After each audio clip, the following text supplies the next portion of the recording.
Hey everybody, welcome to Two Cops, One Donut. I'm your host, Sergeant Eric Levine. Before we get started, here's a quick disclaimer. The views and opinions you're about to hear are those of the hosts and guests alone. They don't represent any police department, agency, sponsor, or employer. Two Cops, One Donut isn't responsible for anything said by guests or for any videos, clips, or content shown during the live stream.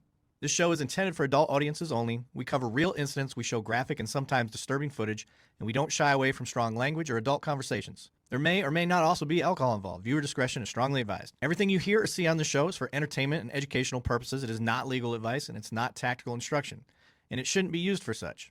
By continuing to watch, you're telling us that you understand, you accept all of this. All right, now let's get into it.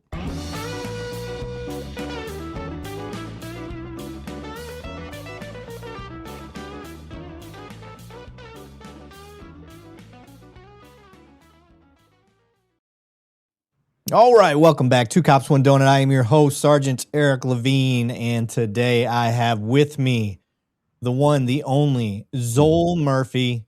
You know him as REDDOG, former Atlanta PD, now retired and with us all the way out across the world from Vietnam. What's up, Murph? Hey, what's up, man? Thank you for having me on the show today. I appreciate the invite. Hell yeah, brother. Anytime, man.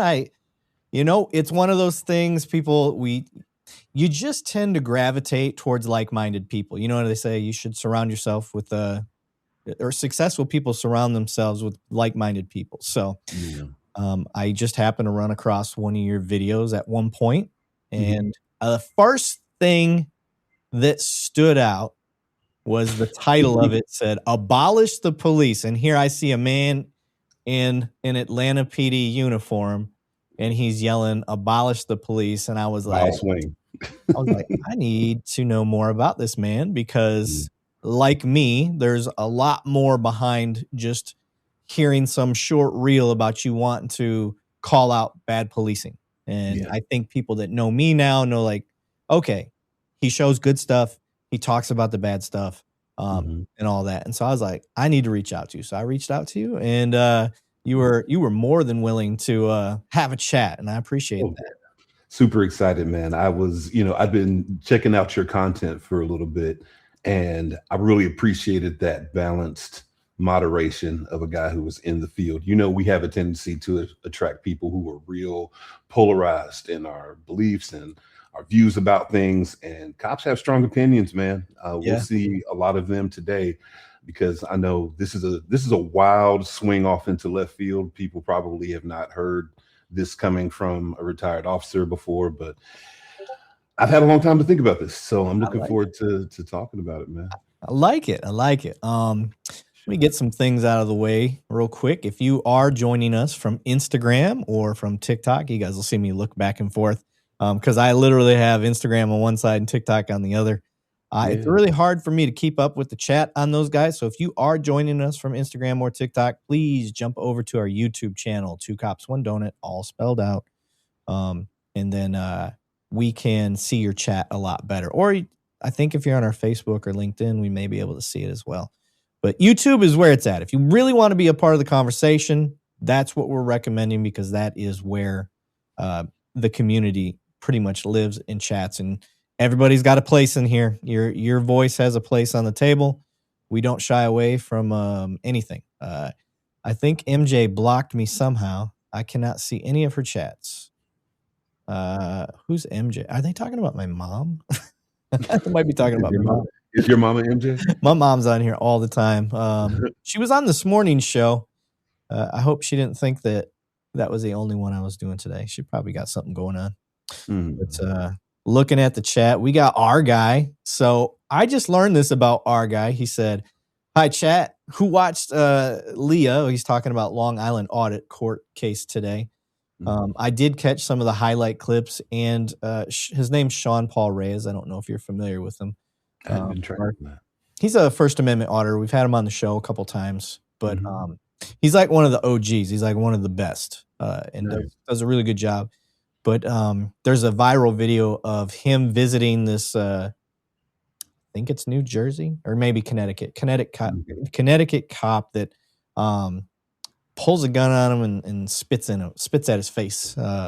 It became this real big thing. So I missed that. Yeah, I realized that my feed is probably filtered through my location a little bit too, so I don't always get all the good stuff. Yeah, that's true. Yeah, you probably don't get a lot of the cool shit. Yeah, just keep following Two Cops One Donut. You'll see a lot of the good stuff. So, Yeah, no, for sure. but so Long Island Audit, I think our guy actually moderates his channel or some other big guy's channel. I just learned this about our guy. He's a Mhm. pretty big deal in the mod world. So I'm very, very humbled that he comes to our channel and partakes in the conversations.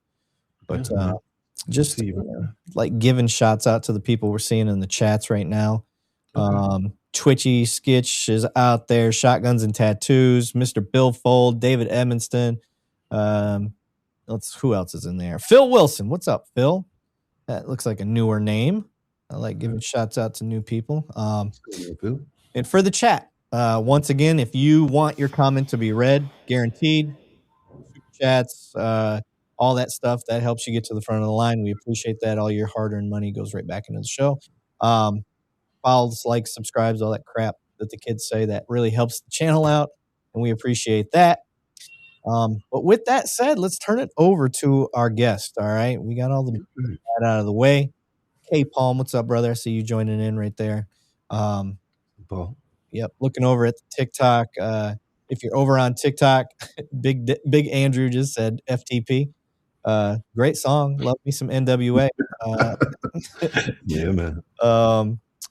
Please, Whole different ring to it now. right now, just jump over to our YouTube channel if you really want to be a part of the chat. I see Adam Paints on there, is over there. Phil Wilson. You guys jump over to our YouTube channel if you really want to be a part of the chat. But Murph, you, sir, let's get into you. I want to know where you from, what got you into a life of service being a cop, and then kind of tell us what your specialty was in policing. Yeah, for sure. So I was your most annoying. We were talking about this the other day when I was a young dude.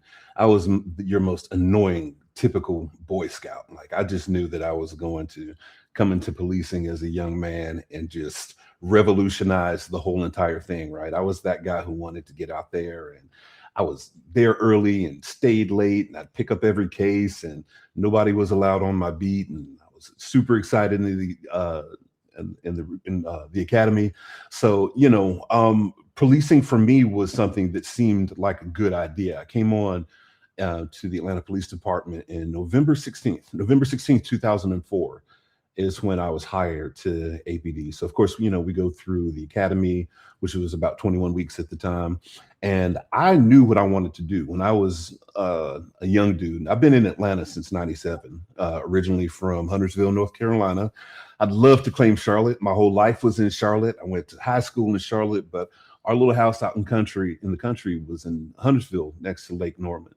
And so I grew up in an area where, the people had a good relationship with the police. Interestingly enough, and I know that that's going to sound weird, I'll circle back to it later, but we were the only Black family in an all-white country neighborhood, and the police are actually super cool to me, and I didn't have any issues with them. So when I was young, we'd see them at the school, we'd see them in the neighborhoods and stuff like that. It was small town community policing.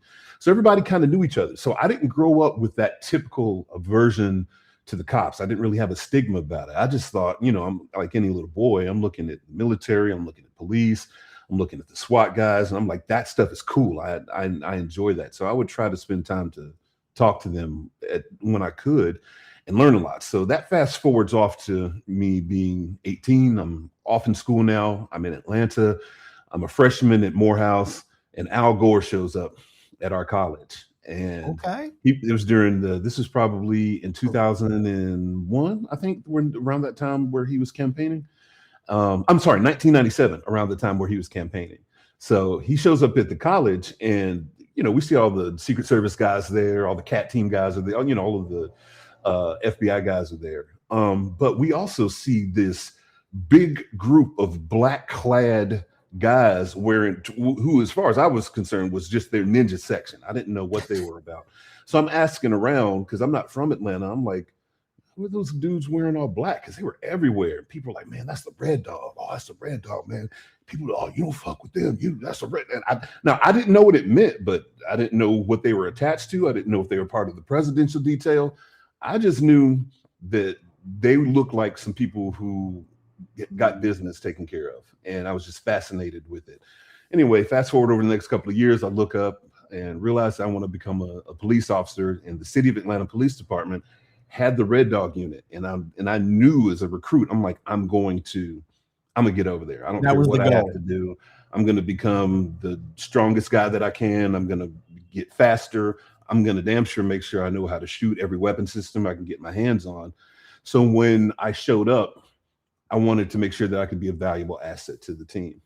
So I had gone through my patrol, and I just patrol times, and I loved being a cop, man. I loved being a patrolman. I wasn't one of those guys who was trying to rush out of it. Absolutely loved patrol. I lived in my neighborhood, 1929 Hosea Williams, at an apartment community. I'm not sure if it's still there. This was years ago, but by the time I got sworn in, I was living dead smack in the middle of my beat. So that's all of rare. my guys, that's rare. Yeah, man. All of my people knew me. Like on the weekends, our kids played together. Our kids grew up like the folks in the community over there in Kirkwood. They grew up around each other for the time that we were there, made a lot of friends over there. So people didn't call 911. They had my cell phone number because we all know that dispatch times are abysmal in before we called it community policing. It's called owning your beat. It was just owning your beat. People, and nobody during that time frame, I think that was just the culture. You didn't want people on your beat. If people were handling calls on your beat, you were going to be labeled real quick as being a piece of shit. Yeah. So let's dig into that just a little bit, because not everybody in this chat has been cops, and they don't understand some of the culture, or maybe they're just not privy to knowing kind of what we're talking about. And you and I, we're a little more old school. You're a little longer in the tooth than I am, but not by much. So, guys, for anybody that worked in especially a big city, you had what was called beat ownership. Like you had to earn a beat. You didn't. When I became a cop, you sit down, you're the rookie at roll call, and you're the rover. You bounce helping call to call, taking the sheet, as we called it. I don't know what y'all called it, but like you're the one that was taking the call. It was yours. You're the one that was in charge of that, because you need to get all the paperwork, exercise, and the reps in as the rookie. Yep. So if there's a hot call, an awesome call, whatever it is, you're the one taking the sheet on that call. Doesn't matter whose beat it is. You're running around helping. You're proving that you deserve a beat. And then when the team starts saying, the rookie's starting to get it, like we understand, like then the Sarge takes note, and the Sarge is going to be like, all right, Murph, you're doing a good job. We're going to give you beat 27 or whatever the hell it's called. And you're like, oh shit, I got my own beat. I earned a beat. Yes. Super excited. And it's awesome. And you had to earn it in that time frame. They were just passing them out. Yeah. Yeah. And for you to get your own beat in you where you lived, like that's just awesome. So yeah, man. So that's it. Was that how beat ownership was for you where you were at? Yeah, it was the exact same situation, because when I came on, we still had a lot of old heads that were still in the profession. So the guys who had been there 30, 25 and 30 years, a lot of those guys were still on patrol. And when I tell you, those guys were connected to everybody, they knew everybody. And I remember looking at that thinking like, man, I really want to pattern that. So I just spent my time getting to know everybody. And I remember thinking like, well, what's a better way to get to know everybody than to live here? So I remember having a conversation with my wife at the time, and she was a little kind of iffy about it, but I was young and excited about stuff and wound up talking to her. And for what it's worth, we never had any issues over there because everybody knew each other. And now for what it's worth, we had a little neighborhood that was right on the backside. And anybody who knows Atlanta is familiar with Kirkwood and probably if I say Bixby Courts. I stayed on the backside of the fence from Bixby Courts. Everybody knows what that was back there. That was a community where we had a lot more problems. Yeah. But even in all of that, I think the worst thing that happened in my whole time there was I came out one day and somebody had stuck a screwdriver up underneath my truck. But beat integrity is what we called it. It was just the most important thing when you were clocked in. Like, when we used to we used to tell each other all the time, like, and I remember, and it's interesting when our dispatcher would send out calls, we would stack calls that we were not even able to go to yet, just to keep people off the beat. So if I were to go and let's say I'm out on an accident or something like that, and then we get another call comes up of a theft or something of that nature. If another unit or dispatch tries to send it to another unit, we'll say, hey, radio, hold that unit. I'm almost wrapped up here. Let me go ahead and pick that up. So that's what we called stacking calls, just because beat integrity was that important. Like, you wanted to make sure you were given this privilege of being a beat officer. You didn't want to have other people managing your beat for you, because then they're going to give it to somebody who's more proactive and more able to manage it. Yep. But that's how it worked. SAJ195 over on YouTube said, at Atlanta PD, we called it beat integrity, and it was like religion on patrol. Murph, speak the truth about that. Mm-hmm. I like it. Mr. Billfold upped his membership, and he said, Mom, for the love of Pete, unblock me. Mom, did you block Mr. Billfold? What'd you do, bro? I know. Yeah.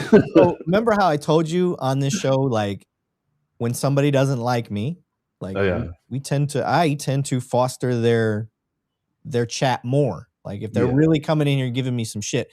Mr. Billfold was the originator of that. He couldn't stand us at the beginning.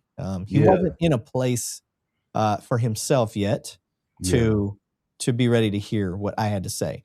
But slowly but surely, we won him over. I got him on the show. I let him to the point where he debated one of the top authorities in use of force in the nation, Von Kleem, to where they debated qualified immunity. It was a thing of beauty. I mean, it was a fun show. It was really fun. Man. And I probably talked to him on the phone once every week or two. Mm-hmm. We bullshit. I kind of tell him, but you know how it is. It's like, I need people outside of police work to keep me level-headed and to understand things, because we're stuck in a fishbowl working here. And, if you're around like-minded people all the time, you tend to start falling in line with the rest of the school of fish in your fishbowl. I ain't trying to be about that life, but Mr. Billfold was one of the ones that was very outspoken. And now, I mean, you see, he's trying to chat it up with my mom. Like, that's the type of hurdles you try to jump over here and win people over in a good way. But some of the best connections, friendships, relationships can be fostered out of people who started off as being opposing to your positioning. Yeah. Because especially once they get on, they talk to you, they see what you're about, they know that you're not an asshole. You know what I mean? Like, people want to be heard. And, I know for my position, I can't just come out here and make a wild statement like saying, we need to abolish the police, and not have people saying, like, hold on a second, not having anybody challenge me. And I've had plenty of people challenge me, and no shortage of my own department. Yeah. And then when they have to talk with you, then they're like, all right, he's got something here. Yeah. No, there's method to the madness. If they're going to be honest with themselves. That's the hard part. So we had somebody over in TikTok ask, were your bosses cool with it? I think they're asking, were they cool with you working in your own beat? Oh my goodness. They were grateful for that. Very grateful for that, because, beat integrity was about more than just protecting this little space to which you're assigned for the day. It kind of comes back to that whole broken windows theory of community policing, right? And I think it was a little bit different for me because I lived there. So they say we shouldn't take the job personal, but anybody who's ever been sworn into any position, there's no way for that to happen. There's absolutely no way. When you come across your first child who's like grievously injured, you know what I'm saying? If you're a dad, you feel that. There's no way. Now, you can't fall apart on the scene, obviously, but we can't. This premise that we don't take things personal is not true. I think anything that affects you, because we're human beings behind the badge, obviously, and if we're doing the job right, hopefully we're human beings in front of the badge. But those things get to you, man. And I wanted to have that experience of feeling it, because how can you police people and you don't know what they're about? Yeah. How can you serve them in that law enforcement capacity and you don't know what their actual problems really are? So for me, I was happy to do that, man. I liked it. That's awesome. I like that. Okay. So you get on with your career, you worked your beat, you learned some street stuff. I do appreciate you saying that you didn't want to rush through the policing side of things in the street, which is something that you and I could talk about too, is what Murph is referring to when he's saying he didn't want to rush through patrol. You will get these officers that they're trying to do the minimum amount of time in patrol so they can go get to this specialized unit. The cool stuff. The cool stuff. Yes. But in policing, if you rush to the cool stuff, you miss out on a lot of experience that would have benefited you more in the specialized unit. And then the unit suffers. And they got to catch you up. It's not that you're not capable. And I want to, there's a lot of people like, oh, they don't got, they don't got hired in any street experience. But that doesn't mean you can't learn it on the specialized units. It takes longer and you're behind the curve. But you get the jealous motherfuckers that are like, oh, the only reason they picked Letitia is because she's a girl and she only got, 2 years in the street. Right. And they're going to use that for her whole career. She could have been a cop 20 years and been in that specialized unit for 15. And they're still going to be like, yeah, I worked with her. I was in her same academy class. She only did a year in the street. Yeah. Fuck that 15 years of experience on a specialized unit. That means nothing. You got to pay your dues. Yeah. Because you did nothing in patrol. So, yeah. And anybody in law enforcement, y'all, I can't see the chat, but I would imagine all the law enforcement guys are at least somewhere in their mind nodding their heads, because that is how you earn your stripes. In the law enforcement community, we typically have a tendency to kind of look down on people who got fast tracked, because then if you haven't been, a part of the most basic investigations, you don't know how to handle a basic accident or a domestic violence call. Yeah, you can go off to these specialized units. They'll give you machine guns and explosives. You can go off to bomb school. You can go to sniper school. You can do all this fun stuff, be a part of the gangs unit. But if you don't have the baseline for, I don't know, criminal procedure, case law, making sure that you understand how to deal with people, you're just going to be a hood ornament. Yep. You're just going to be a hood ornament. You've got to get that experience of doing the bread and butter before you're out there. I don't like the idea of rushing people into specialized units. I'm the same. Shout out to, speaking of bread and butter, shout out to loaf of bread in the chat. What's going on, brother? Our guy had a question. He said, Sarge, what do you think about the new cannabis laws here in Texas as a felony for an eighth of a flower? That's idiotic. Don't get me started on weed. Don't get me started on weed. Please go ahead. Yeah, I am not a fan of something that's legal in most states now and is just going to be the trend, and having states double down on something that I would rather deal with the dude high on weed all day long versus a guy that's drunk on alcohol. 1,000 times a week and 14 times additionally on Sunday. Exactly. Seriously, anybody who's ever been around someone who is intoxicated knows the difference between somebody who is intoxicated, say, with something legal like alcohol, which we all know people get on that liquid courage, as we called around Atlanta, that gorilla milk. And next thing you know, we are King Kong. And my biggest issues have come typically gorilla milk. From that. Like what? Because what happens? These guys get drunk, and next thing you know, they're beating their chest and just the most ridiculous things.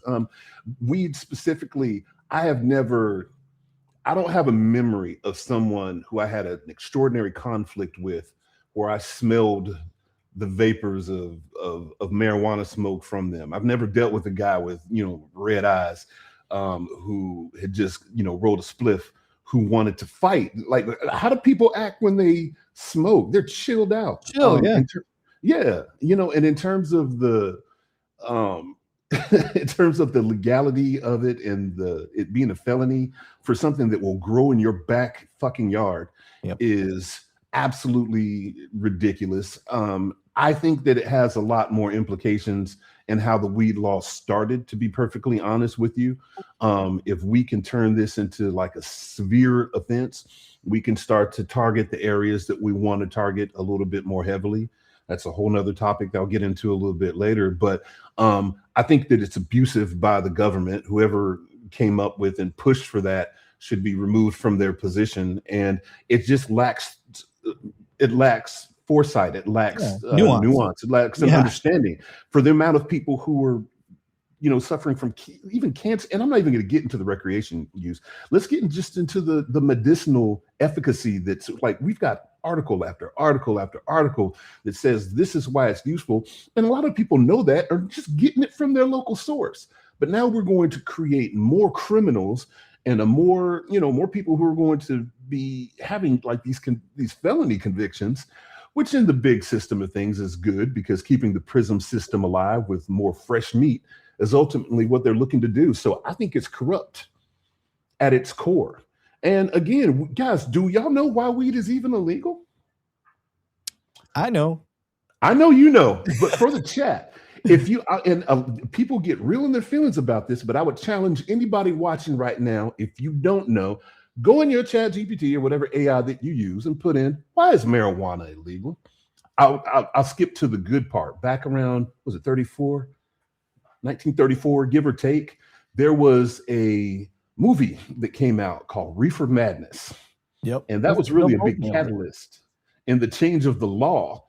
And in the movie, these black men were smoking the devil's lettuce and going crazy and running out and running around the streets willy-nilly, raping white women. And people were like, oh, we had a collective clutching of the pearls from the whole entire country. And they were like, nope.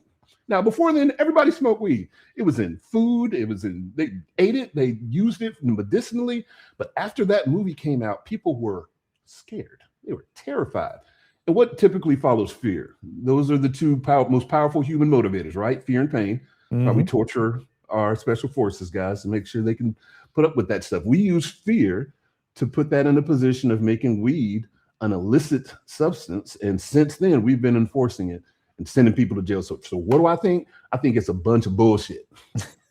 I love it. I'm country, y'all. I'm sorry. Y'all got to get used to my my delivery. I think it's some bullshit, and it shouldn't be illegal. Because especially when I was back in the States, that's another topic too. We got a lot of police using marijuana right now. Yeah. Watch out. Yeah.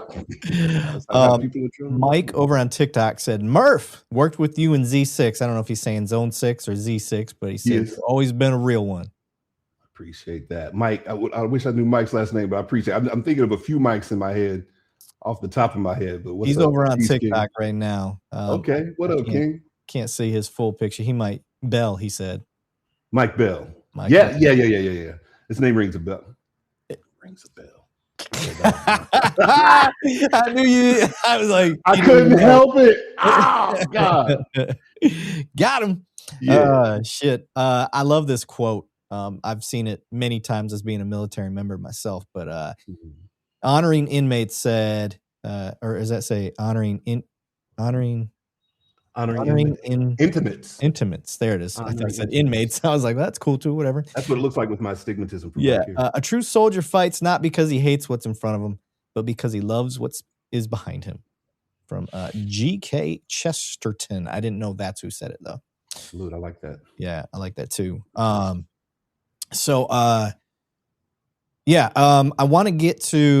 want people to know what Red Dog is. So you do your patrol stuff, you get your experience, and now you're ready to move on to some specialized units. And did you get where you were trying to go right away? You was trying to go to Red Dog. Is that what you got?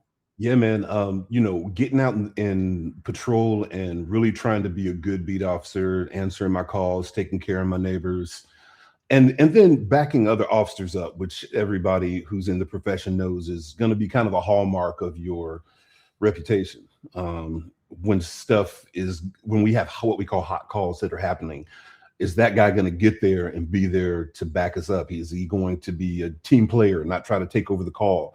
Is he one of the guys who doesn't instigate things and increase the temperature unnecessarily? So I had a lot of good OGs around me who put me in a position of making good decisions, helping me work through my mistakes. And as a rookie, I made plenty of mistakes. But back around then, they'd stick a finger in your collar and be like, hey, young blood, come here. What are you doing back there? Like, they would call you to the carpet. So I had a lot of hands on me when it comes down to shaping me wanting to get to Red Dog. You were asking about what that is. Red Dog was kicked off in the late 80s by Police Commissioner George Napper. And the crack trade during that time was really, really going absolutely crazy.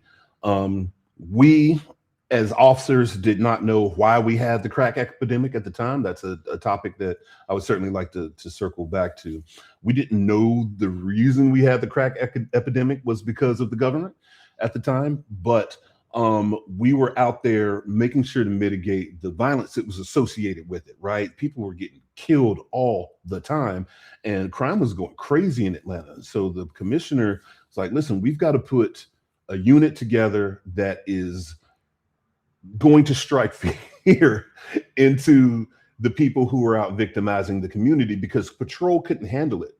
You'd have 20, 30 dope boys standing on the corner and the patrolman pulls up by himself. He's outnumbered and they knew that. And so don't get me wrong, the beat officers, especially around that time, they got respect, but sometimes you needed a little bit more of an intimidating force for that time to accomplish the objective. And the objective was to run every drug dealer out of Georgia. That's what REDDOG stood, the acronym that it stood for was REDDOG, was run every drug dealer out of Georgia.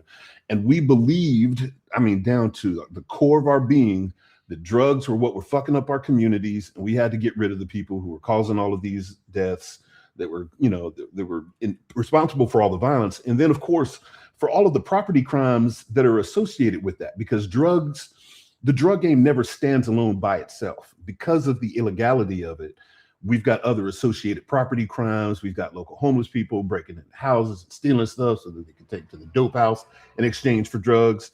So there was just a whole circle of negativity that was surrounded behind the thing that I felt like during that time I was doing the right thing. Like, because I loved my community, That's why I lived there.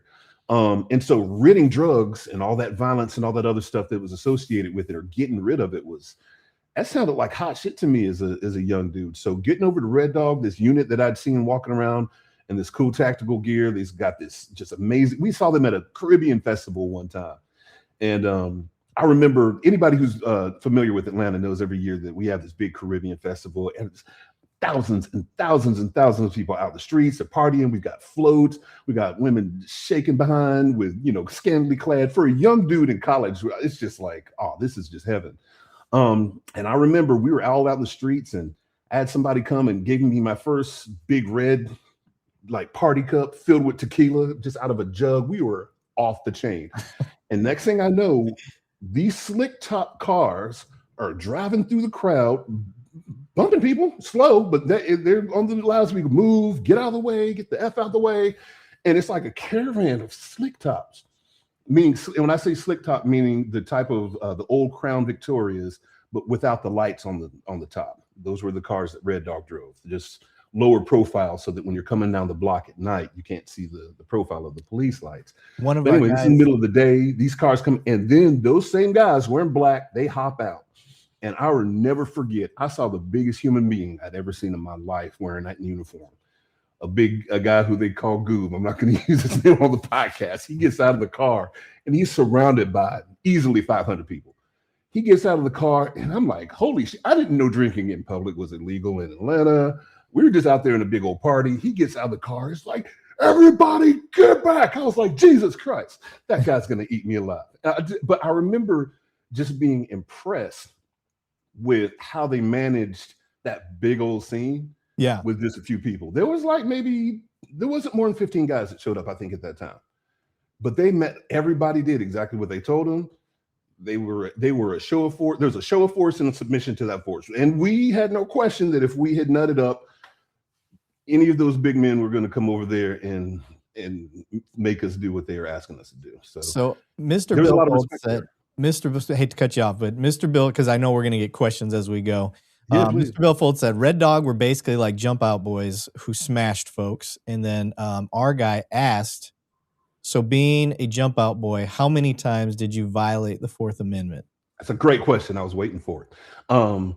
That wasn't our stilo. Now, I'm going to tell you straight out, REDDOG has a lot of stories that are associated with it for the violation of people's civil rights. I'll go ahead and throw it out there. REDDOG was the unit that was sued as a part of the Eagle raid, the gay club in Atlanta, the nightclub raid, helping out the Vice unit. And I know I'm going to be opening a whole bunch of doors for questions, and I'll be happy to address all of them. But our team was trained. And so I think that there was an idea that we would just pull up. And I'm not discounting people's experiences, because I know at times throughout history that happened. They just popped up out of the van, and next thing we know, people were getting run down, beat up, and all this other stuff. We operated on probable cause.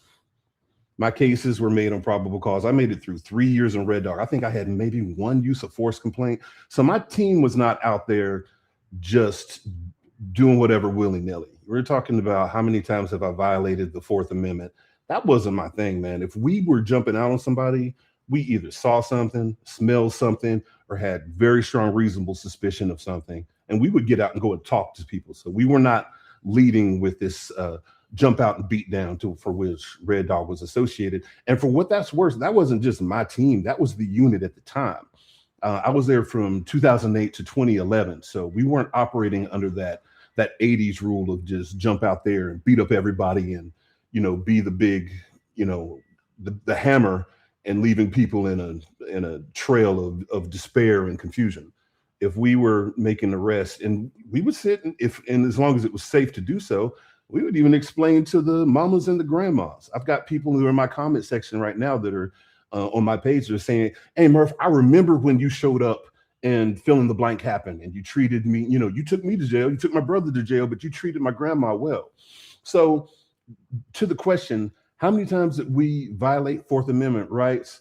That's not the era that we were in. We weren't doing that because, one, that's not what I signed up to do it for. Were we aggressive? Yes. If you took off running and didn't submit to an arrest, were you going to get run down? Yeah, absolutely. Yeah. How many times did I just see a bunch of black men on the corner and decide to jump out and beat them up? Zero. How many times did I plant dope? Zero. How many times did we go and just beat up somebody for no reason? Zero. Like, those things look good on TV, and I think that it's very entertaining, but the guys that I worked with were good dudes, and nobody would have tolerated that. Now I will tell you that one time we had a guy resisting arrest that he would just not stop. He was thrashing and kicking and going all over the place and acting wild. And I, as a young officer, I was aggressive with him as well. I remember that specifically, and when I say aggressive with him, meaning while he's thrashing all around, I want to jacking him up against the wall, right up underneath his chin, just like this. It shut down the bit. Now, he was in handcuffs, and that looked really, really bad. Now, no one cared that beforehand he had spit on two of us and kicked a couple of us and all this other stuff. The optic is always going to look bad when you use force. That's why it's called force. It's not called, it's not a handshake. It's not a pat on the head. Force always looks ugly. I wish I could make it look cute, but I haven't met anyone yet who's been able to apply force to stop fucked up behaviors, and it looks real pretty like you see on TV. I wasn't trained in jujitsu at the time. I don't even think it was big yet. Yeah. I hope that answers your question. That wasn't our thing. So, okay. You get to Red Dog, and kind of go down the career path with Red Dog. Like, you get there, You're learning the ropes, you do that, and then shit goes down. Let's go down that whole path. Yeah. So, Red Dog was a really cool experience for me, man. And, I was appreciative because I had my team leader I'd been looking up to him for a long time. Like, this guy was the best in the business because he had been trained by the best in the business. Like, Red Dog, was a very generational unit, meaning that the best dope cops typically would pick guys who they saw promise and potential in and train them just to do like in the things that they knew how to do. So we were really heavy doing investigations. We were up on top of buildings with telescopic lenses and video cameras and stuff like that, because I didn't want to be known for just smashing down doors. I wanted to be known for making good cases. And so we did really extensive investigations. And that was one of the things that I was interested in doing from the get-go, because when I was on patrol and afterwards, when I worked in the Zone 6 field investigations team, my Sergeant Mills was the best in the game. I'm talking about this lady. She knew dope inside and out. She taught us how to do reversals, how to do undercover buys, how to do the whole 9 yards. So going over there was just kind of like the next evolution for me of my career. And then plus just being able to get into the tactical theater as a young kid who was not allowed to play with guns or even have squirt guns or anything of that nature. I was happy to be able to transition over to do that because I wanted to be the best at it. So we carried the HK UMP-40 submachine gun. I was a surgeon with that. We had some Colt semi-automatic carbines and shotguns. We all had to go to level 1 SWAT school. So that's I'll be honest with you, that's the cool stuff I was talking about earlier. But I knew that I had to pay my dues to get there. So, but just in answer to your question, now I'm at REDDOG. That was from February 2000. November 2008. No, I'm sorry, the beginning of 08. I think it was either January, February of 08 until the unit was disbanded in February of 2011. And just had a good time over there, man. Participated in a hostage rescue one time. But one of the best feelings, I would say, is after we would pull out on a group of guys or whatever, get a bunch of dope, get a bunch of money, was having somebody's grandma come up and bring us like a plate of cupcakes and be like, baby, they had been hanging out on my porch every day and I couldn't get rid of them. Thank you for doing this. That's the part that really hit home the most. Damn. I've never been able to take part in a hostage rescue. I don't even think I've ever had the opportunity present itself. I think people think that happens a lot more than it really does. Right. But if it is going to happen, it usually does happen in a bigger city. But yeah, never happened for me. Question there. So our guy asked, how many times did you go into somebody's pocket for ID without any probable cause? Same amount of times that I had violated their Fourth Amendment rights. So none. That is, none. It's just like that was not our thing. And I think that's and it's difficult to talk about that because we have the different layers, right? We have to recognize that. Actually, I'll take that back. Let me rewind my statement because I need to answer the question. How many times did I go into someone's pockets without probable cause? Often. Because we didn't need it. Probable cause is not required to go in someone's pockets. What we need in order to search someone, to pat someone down, and there's a couple of different layers of things, is reasonable suspicion. Now, for what it's worth, reasonable suspicion would allow me to look at something in a situation and say, okay, well, these guys over here, I just saw them do a hand-to-hand transaction, whereas a guy looked around, pulled out a small amount of currency, handed it to a guy, and the guy appeared to hand something back to him. Now, did we see exactly what happened there? No, because at 10 or 15 yards, we can't really see something this small. But based upon what we often refer back to in law enforcement is KTE. You'll hear cops talking about it all the time. Knowledge, training, and experience. We had been to extensive drug training. We knew what a hand-to-hand narcotics transaction looked like. And that was enough for us to be able to articulate ourselves as to like why we went over there, why we made that stop. I saw him put an unknown object into his right pocket, something of that nature. That reasonable suspicion would allow us to go over and at least kick off the conversation to start talking to them. Now, a lot of other times you would have other factors, but just running up on people and going in their pockets was a no-go. But without probable cause, often, because probable cause wasn't there yet. You have to work your way towards it. Probable cause is that set of facts or circumstances that would lead a reasonable and prudent person to believe that a crime has been or is about to be committed. It's more than reasonable suspicion, but it's actually less than actual certainty. So there's that space in the middle where it's, okay, we could see that this happened. Probable cause is what occurs after we already make contact, realize that these are in fact, this is crack, or whatever it happened to be at the time. Now we have probable cause to make the arrest. So that's the way that it works. You need probable cause to make the arrest, but you can stop the person, you can investigate, you can do a frisk if you have a reasonable suspicion that a person is armed and dangerous, for example. That's what allows us to pat down the outer layers of clothing. So you have to understand that there's different layers of it. So in keeping with the language, that's how that worked. But we never went in people's pockets just for no reason, because that would be a waste of time. We had to see something that occurred, and then we would make contact with them. Gotcha. Okay. Hope that answers the So question. no, you're good. Yeah. So you get rolling. You're making bust. You're helping out on a hostage situation, and then you said you were between 08 and 11. Is that what it was? Yeah, 2008 and 2011. The unit was shut down. After the Eagle, Red Dog was involved in a nightclub raid of a gay club.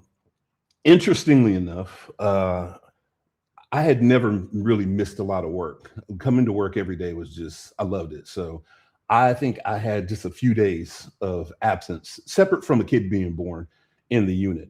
The day of the Eagle, I don't know why, and we'll circle back to talk about it yet. Anybody who is not familiar with it, there was a series of code section or city ordinances that our vice unit, the unit that investigates like illicit like sexual operations and activity in the city of Atlanta, had observed on doing some plainclothes operations inside of the Eagle, like people that were dancing. I can't remember all of the specifics of it. But they brought in Red Dog as a backup unit to help because they needed manpower. That was a terrible idea. That was a stupid, unnecessary. You talk about bringing a bull in a china shop. It's just, why would we bring the city's most aggressive, notorious unit into the most sensitive environment in the city of Atlanta? It was just a series of stupid decisions waiting for a bad outcome. And of course we got it. That particular day, I don't know what came over me, and this is part of the reason why I was not in the lawsuit. I called my sergeant that day. I was like, "Hey, Sergeant, just out of curiosity, I'm not feeling too hot. What we got going on today?" True story. And he said, "I don't know, it's some kind of a raid at a gay bar or something like that. We'll see you when you get here." I said, "No, you won't. I'm not coming." Whose idea was this? This was a stupid idea. Yeah. And so we got into it. Murph, I don't have time for this. I said, you're going to have time for it sooner or later. And I sicked out. I said, I'm not coming to that. Yeah. As soon as I found out what it was, I'm like, I'm not coming. That is probably one of the best decisions that I ever made. I would say so. Because my words came back being true. So I had a good knack for avoiding the bullshit for the most part. And I wound up sticking out on the day of the Eagle because I said, this ain't going to turn out well. So what happened? What was the controversial thing of them going in there? So, yeah, no, thank you for asking that. So the big issue, the problem, and the controversy came because the allegations were that people were rummaging through people's pockets. And ultimately what wound up happening is that during the briefing, right, they were like, hey, we need this manpower. We're going to make entry into this flight. Red Dog was used to serving search warrants for drugs and weapons and for violent criminals. That's what we were there for. And so the unit itself was used to conducting things in a certain way. Now, the guys, they knew that they were going into a gay club. And so it wasn't a dynamic entry from my understanding where they're coming in and pointing guns at everybody and doing the whole 9 yards. It was pretty chill. From my understanding, and it's been a while since I've looked at the case. From my understanding, everybody just kind of walked in. It's like, hey, everybody sit down on the ground. This is a raid, what have you. And the problem that arose was that the unit didn't have the constitutional authority to go in there and detain everybody. We didn't have the constitutional authority to go in there and start running everybody's driver's licenses. The supervision was poor and abysmal, and the officers weren't even briefed well as to what it was they were actually doing. And so by the time we have this thing, it was just a clusterfuck of nonsense waiting to happen. People knew who Red Dog was. And and forgive me if I did not remember this correctly, because it's been a very, very long time. But initially, the complaint didn't really percolate. It didn't really turn into anything. It wasn't until the city started giving backlash to the attorney and to the people who were subject to this. And for what it's worth, to the people who went through that, it was absolutely awful. And it was completely wrong because the police department was not doing what they were supposed to do. Failed supervision, poor communication, poor instructions as to what's happening. And so you have officers that are like, yeah, give me your pot, so patting pockets and getting IDs, yeah, that's a problem. And so it turned initially, from my understanding, what they wanted was just a public apology. Just saying, hey, we shouldn't have done this. And of course, the city of Atlanta is not good with acknowledging accountability or responsibility for doing something fucked up. They didn't give them that. So they're like, all right, well, this is certainly going to be a lawsuit. And then that's when everything exploded. That lawsuit came through. And the next thing we know, it is front and center on the front page of anybody talking about anything policing. How the Red Dog unit came in and were threatening to beat up people and making allegations for using derogatory language and all this other stuff. You know, somebody had said something along the lines that there's an allegation that was made of, oh, this is more fun than, you know, raiding ends in a crack house, the N-word at a crack house, or, you know, making, you know, statements about the gay community. These guys who I spent my time with every day, my assistant team leader, who is a lesbian female, just that wasn't language that I had ever heard before, ever. It sounds really like a Hollywood movie. And so those were not the people that I knew, and I had never seen them act like that. And certainly nobody would have acted like that around the people on our unit who were in the gay community. That wasn't a thing. But again, people can say you weren't there. So all I can say is those weren't the dudes that I know. And I don't believe that all of the allegations that happened did, but I do know that they did violate those people's Fourth Amendment rights because of a bad briefing, poor information, a bunch of supervisors who didn't know what they were doing. And the city paid dearly for that. $1 million at least lawsuit. I think probably much more than that. A lot of people disciplined within the command staff, but ultimately the people who should have been held the most accountable, the higher ups in the brass, they skated. No. Nobody ever got held to the fire like the way they should have. Now, did you have officers get fired or charged at all?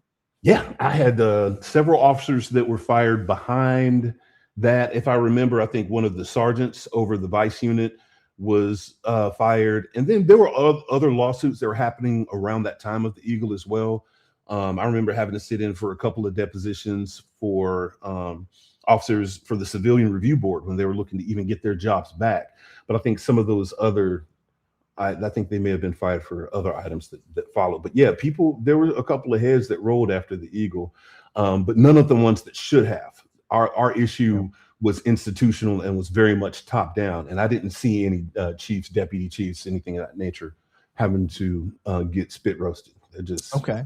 So we've built up a timeline, and I think anybody that's been listening to this whole thing up till now, they're going to be like, Levine, why did you bring this guy on? He seems to be like a regular back the blue guy, a thin blue line guy. All that stuff is what the tone probably comes across as, and that's not what attracted me to you and finding you and all that stuff.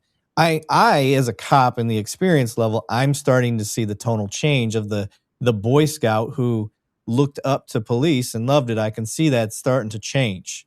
Yeah. So can you kind of go down that path of you being in the Red Dog, and then what was the epiphany, enlightening?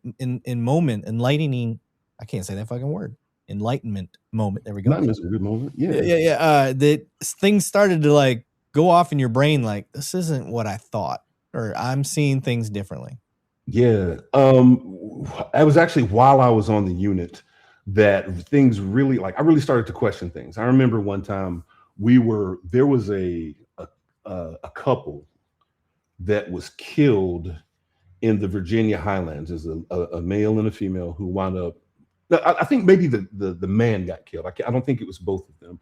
It was in the Virginia Highlands. And so that was a notable case at the time because they wound up having pretty much all of the units that were under the special enforcement section conduct a big canvas. And that canvas went on, excuse me, for weeks, if I remember. Typically, if there is a homicide that happens in the city of Atlanta, we all know how crime works. People have a tendency to victimize the people who look like them. So black on black crime in the city of Atlanta is something that we see instances of. But when we would see homicides in the black communities, they would do a canvas that would typically last about a day. You know, sometimes they would do it over the weekend or something like that. We had never before attributed weeks and weeks of time and energy and resources, whereas we were pulled from our normal patrol duties of going out and looking for the drug dealers and the violent guys to circle back around and knock on doors and say, hey, pass out flyers and say, hey, you know, did you see anything? And so one of the guys in the unit brought that up and actually said, hey, he said it at roll call because they told us that we were once again going to be participating in the canvas. And I think that he brought up a fair question. He said, why don't we do this in the Black community when somebody gets killed? Why are we just doing this here? And he wound up getting written up for that. Really? He got written up for asking that question. Shit. And I got reprimanded for laughing. I laughed right away. Right. You fucking kidding me? Yeah. So, but I think that was the big thing that thumped me in the head. And when I connected the dots, because when I was on REDDOG, we had a neighborhood in the city of Atlanta called Buckhead. Buckhead was zone 2, is on the northern end of town. I know about Buckhead. Yeah, you know about anybody from Atlanta knows about Buckhead.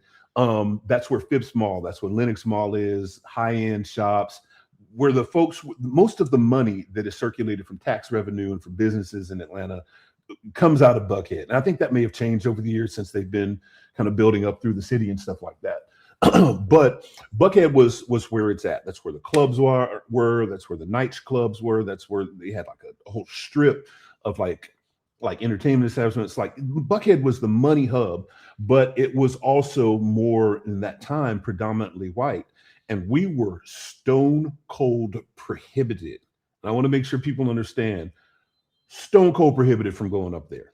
Now, us being the little, side quest rebels that we wanted to be, from time to time, if it was a slow night and we had hit all the other zones and we couldn't find anything, we would shoot up to zone 2 and make meth and crack and all kinds of cases, gun cases, left and right. Yeah. Everybody in their mama knows that some of the biggest instances of cocaine use are not happening on the side of the street, but are happening up in office buildings with guys wearing suits and ties. We all know it. And we would go up there and but every time we would get fussed at. If there are any REDDOG guys watching, I don't know if there are right now, they would say that. They would say the same. Anybody who was an Atlanta police officer during that time knows that REDDOG was not allowed to go up to Buckhead and was actively encouraged not to go. So I think that after that shooting, I started connecting the dots, like we're not policing all areas the same. And even during that time frame, looking at the arrest stats across the board, especially when it came down to drug enforcement and stuff like that, you just found a whole lot more in the areas where people look like me than we did of folks who look like you, because they said, don't go up there at all. Too heavy of a presence, they would say. And that didn't sit right with me because all of us knew that there's a shitload of dope up there. So I started questioning our command staff, and I started wondering, like, well, why would they not want us to do that? Crime is crime, right?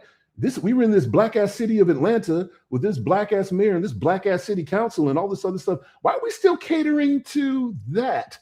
And that was the beginning of the things that I started seeing in policing, like super not sitting right with me because it was disproportionate enforcement.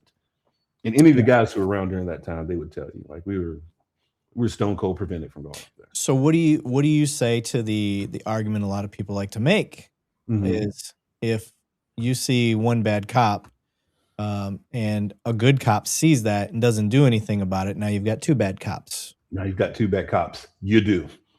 In retrospect, and looking back on things, and one thing that we don't get in law enforcement, and I'm learning this as I look at my comments, is we don't have a lot of room to grow when it comes down to public perception, right? So if you ever witnessed one fucked up instance and you didn't make a big spectacle or a big deal out of it, or if you didn't go and call the news or, call in the cavalry for accountability, then on the other side of things, they're like, fuck you even talking about, dude, you're part of the problem. You could have done something during that time and you didn't.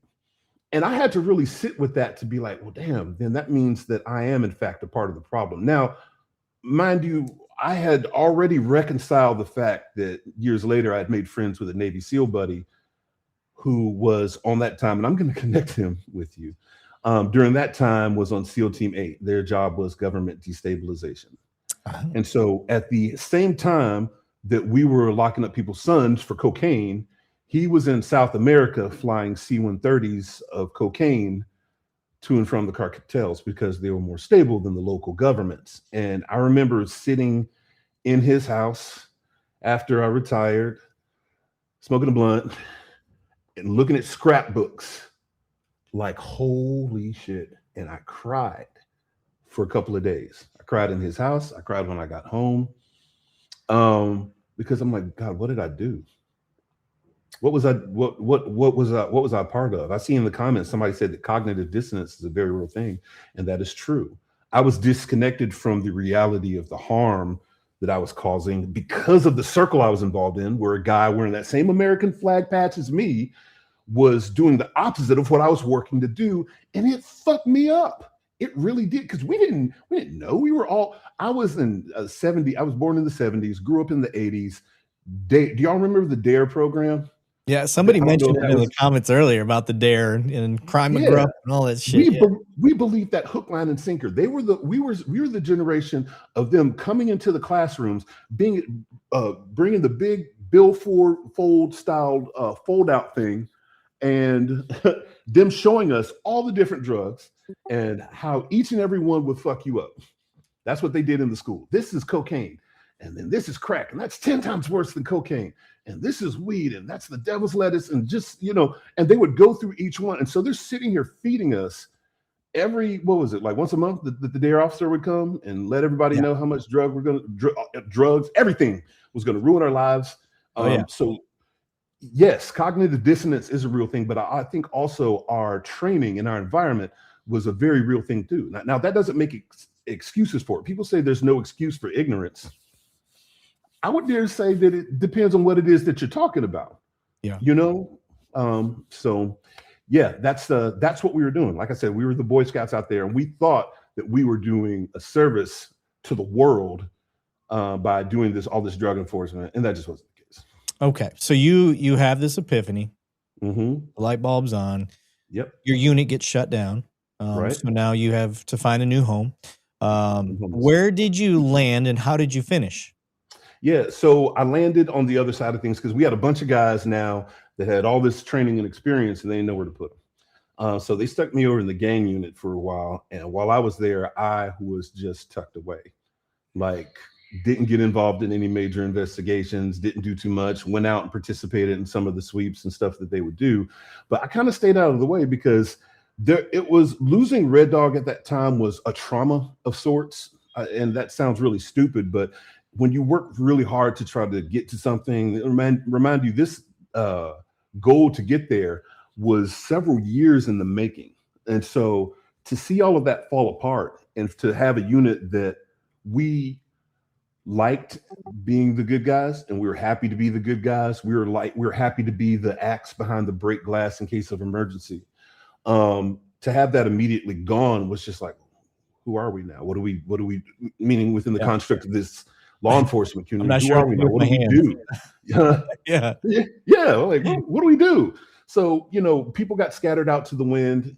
Then after the gang unit, I wound up going to Zone 1, which is on the west side of Atlanta, and just picked right back up. I think I was on patrol in Zone 1 for one day before the specialized unit. Each zone has a specialized unit called a FIT team. It stands for the Field Investigations Team. Okay. So they do the plainclothes stuff, surveillance, undercover buys, that kind of stuff. I was on patrol, I think, for like one day before the sergeant on the FIT team was like, hey, get over here. And he, as luck would have it, was my former team leader in REDDOG, so he knew what I was about.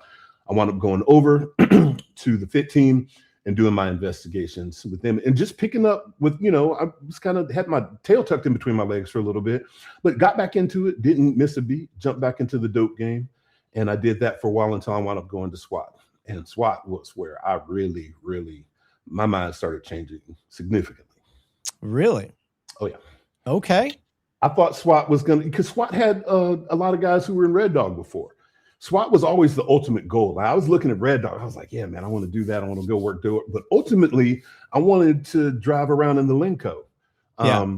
Linco is the company that makes a couple of big armored vehicles. The Bearcats and stuff. Yeah, the first one that they made was called the Bear, and that was just a big old, giant looking postal truck. It wasn't quite as aerodynamic. It didn't have as much efficacy. It had like turrets and stuff like that. But the Bearcat was just, it looked like a 10-ton Raptor. It was armored. It had the turret up top. It had gun ports. We had an oxygen system on the inside. Yeah. And so we wound up getting like 3 of those in the time that I was over there. So it was exciting to get into this thing that I'd always wanted to do, because REDDOG was seen at that time as the evolution of, SWAT was seen at that time as the evolution of REDDOG. Right. So you know what I mean? Like, it seemed like the next logical step. You've had all this. It's like going semi-pro and then making it to the big leagues. To the big leagues. That's what it felt like. So question. Sure. Now you're starting to have this awakening. You're going through it. REDDOG was what put a sour taste in your mouth. Right. Was there a part of you that thought, well, if I go to SWAT, I'm not out there anymore. I'm only being used for shit situations that everybody wants us there. Even the community wants us there for that. Like typically SWAT they don't do what I call police work. They're a tactical unit that comes in, seeks and destroys in a way. And then they leave. Like there's a lot of intelligence that goes into it today. I don't know what went into it back then, but it's constantly, it's like anything else. Once mistakes happen somewhere else, the newer teams start learning from it and they get better and better.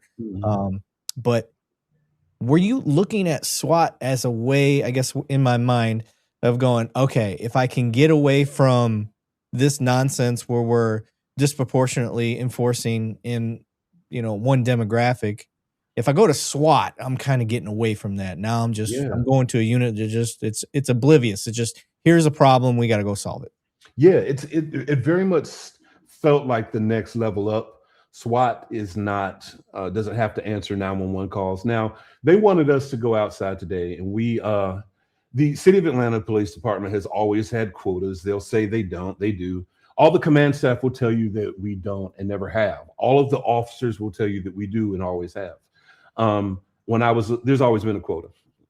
Always, meaning that if you were not, because in the rationale behind that is that, we have to be able to objectively measure what these guys are doing all day long, every day. So how can we do that if we don't know, if they're not making an arrest? So, Atlanta police used to have a rule, 1 body a week. Everybody who was in patrol was responsible, and you need to make sure that you were making 1 physical arrest, putting 1 ass in jail at least per week. And that's always been kind of a thing. When I was over at SWAT, it was 2 tickets. 2 traffic tickets that you had to write. So these guys. So you didn't have a dedicated SWAT team? We did. We had a dedicated SWAT team, but during the day when we were not. So this is how an average day worked. Okay. During that way different than what mine does. Mine's a dedicated. That's all they do. If they're not doing that, they're training. Like there's no doing enforcement. So during that time frame, it was still a dedicated SWAT team. They weren't responsible for handling 911 calls. If there was something crazy that came up, or a hot call or something of that nature, of course these guys are going to go. But I'll tell you about what the average day looked like on Atlanta Police SWAT. So we get into work, whatever time it was, 8 or 9 o'clock, and first thing that we would do is PT. So the team would PT together. Hour and a half, 2 hours, whatever it happened to be. We do all of our stuff. Everybody will have all kind of new creative CrossFit shit to do all the time, because that's an important part of the job. You got to keep yourself in shape. After PT, that was, a couple hours. We'd go spend an hour getting showered up. After that, we'd hit the street and go get coffee, get something to eat. That would be for a couple of hours. So most of the day was spent doing nothing. So these guys during the day were tucked off somewhere, visiting girlfriends, managing their extra jobs on duty, whatever it is they wanted to do, running their business on duty, and then would just wait for the call. And that was it. That was for the rest. And then at the end of the day, you come and put 2 pink tickets, which were the traffic citations, on the sergeant's desk, and you've done what you needed to do for the day, as long as there wasn't a hot call that came up. And they wanted to keep it light, so that so they didn't want the SWAT officers making arrests or anything of that nature. Because if they get a call and you've got somebody sitting in your back seat, you're not, you can't just drop and go. You're out of the game. Yeah, but they didn't want the team writing traffic tickets. I love that you pointed that out, that there is a quota, and I make this argument all the time for people. I make this against other officers who want to claim there's no quotas. Bullshit. There's not a traditional quota, not like there was in the 70s and 80s where you had to write so many tickets and do this, and that was actually on the board.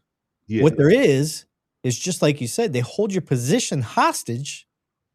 Yes. And say that this is job performance. Correct. If you want a good review, this is what we're looking for. If you want your review to be good, if you want to keep that motorcycle that you're using on duty, we expect some what do they call it? They won't say we expect some tickets, but accomplishments, or you need to be out there working. You got to show us that you're, and they don't say it, but they say it. You know what I mean? Oh, listen, any of our motors guys right now, and God bless them, we've got a squared away motors unit, but there's been pressure on the motors unit for years to go out and write a book or two of citations. And in that book, anybody who's in policing, those ticket books are that thick. Yeah, 25 tickets usually. Yeah, 25, 30 tickets in the book. So, and those motors guys are out writing 25, 30 tickets a day because that's what they were expected to do. So, yes, there is a quota in law enforcement, and there's still a quota in law enforcement. If you look up any officer who is not made in Atlanta, and this is like this for years, I don't know if they still do this, but if you've gone too many days or weeks or whatever the way they're doing it without making an arrest, they'll put your name up on the wall of shame. Oh, and really? We have an unsat board. in every precinct. Now, I don't know if they took that down because they realized the problem, because we had people get in trouble for this quote, because I think some years ago there was a news report that came out that said, Atlanta's quote. So of course our command staff is going to do what they know how to do, which at that time was to lie. And I'm like, oh no, there's no quotas. We don't do that. But every officer and any supervisor who's involved knew that if you didn't make a certain number of arrests and traffic tickets, and so, but the problem is that created in time this culture of shitty cases. So people would just bring in whatever, like, oh, I can just give them a copy of charges for possession of marijuana, meet my, and then that, which we all know is doing absolutely, nothing to address crime for any reason whatsoever. And it's just a revenue driving service of the city, victimizing people who, don't deserve it. But yeah, that's there. And that was like that in Atlanta. I've heard that was the case in a lot of departments. And that's part of one of the issues I have with policing, is that we think that the more volume, more bodies, more, more arrests is going to cut down crime. And it's just kind of like, that's not the case. These officers are not trained in investigations. They're just trying to make the number. Yeah, exactly. And you can't convince me that giving a ticket to the soccer mom that's sitting in the, with 3 kids in the car, and one of them and an infant who's screaming its head off, that giving her a ticket for running a stop sign is doing anything to help anybody. Yeah. Other than, the pressure internally to make your numbers, to perform. And then again, exactly what you said. And I remember this even when I was a young officer, like even your own team, like, Levine ain't made an arrest in like 2 weeks. Like he ain't working. But then I do kind of want to address that to the public. How does the public look at an officer? This is the shitty part, and this is going to be me cop-splaining. I'm sorry. This is just a cop-splanation. Murph, you'll love this because my crowd has they call me out when I cop-splain. But here literally is part of the concern, and I'll keep it to a minimum. For everybody that looks at us and says, why are you hiding in the bushes to go write a ticket for somebody running a stop sign? Why are you doing this? Why are you doing that? There's just as many people in the public that are like, why aren't you over here writing tickets? Why aren't you doing this? This officer hasn't made an arrest in a month. How is he a cop? Yeah. There's nobody to arrest. You're telling me there's nobody out there to arrest? Yeah. There's cold cases you could be, they don't understand the dynamics of the job, but but you're getting it from both sides. And that's the hard part. You're getting torn apart by the public because you are writing tickets, and you're getting torn apart by the public because you're not. Right. So then what do you do? Yeah, what do you do? And then when you internally are getting pressured, that the way that you're judged culturally is by the number of offenders you're putting in jail. Yeah, and, Like, and it was really after I wound up getting kicked out of SWAT, and they will tell you that it was for poor decision making and for me being a FNG, what do they call it, GDI, a goddamn individual, and I've never for heard that one. oh I've yeah, heard FNG, but not yeah, GDI. yeah, and for tactically unsound, and so it's like, okay, well, wait a minute, I'm the best shooter on the team, and people can back this up. Um, Definitely eager to learn, certainly making some rookie mistakes, but I was also very vocal because I'm coming from REDDOG. Like this is, and at the time I thought SWAT was the A team, but personality wise, it was, tactical guys. Yeah. They are a bunch of divas. Yeah. And but REDDOG wasn't like that. Like I was really around a lot of meat eaters on that team. And so my problem was that I went to SWAT with a REDDOG mentality. I was over there like, I want to train this. I want to carry, I wasn't doing a good job being the quiet. Yes, sir. Oh, sure. Let me sit back and be quiet. I wasn't being a good new guy. I should have been a better new guy. Okay. Far too outspoken, far too boisterous. And they didn't fuck with that. So they were like, we're going to get this guy out of here. So ultimately, how long were you in before they started trying to get you out? I think I was there the first time for about a year, and then they wound up sending me out, wound up going back to the zones. They wound up stashing me off. And anytime you want to punish an officer, you're going to put him on the graveyard shift. Yeah.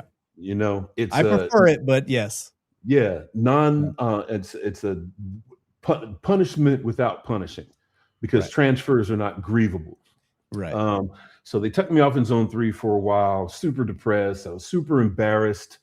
And just all of this went through that was the initiation for me during that time frame. I'm not talking about it now, of a terrible depression, absolutely terrible depression. I wound up going to reaching out to supervisors, letting them know, hey, I'm having a really rough time here, and they just made it worse. They made it a whole lot worse.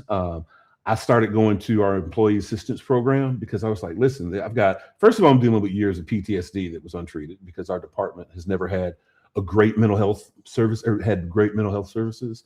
Then I'm also on the other side of that now dealing with being kicked out of SWAT from a bunch of guys who had their own series of egregious violations who, excuse me, I just never spoke on. And people might ask the question, well, why didn't you speak up? Why didn't you do this here? Why didn't you do that there? Why didn't you raise the flag? I think people sometimes grossly underestimate that cops need to pay their bills too.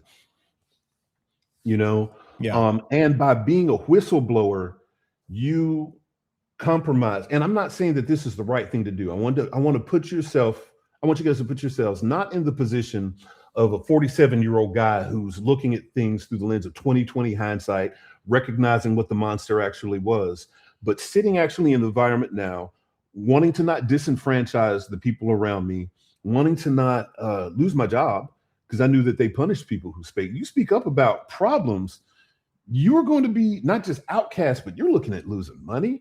And the department doesn't have any problems with causing you to lose money. I've been suspended, lost money. When I was talking all my shit towards the end of my retirement, the city of Atlanta withheld my pension from me illegally for 10 months, just to be petty.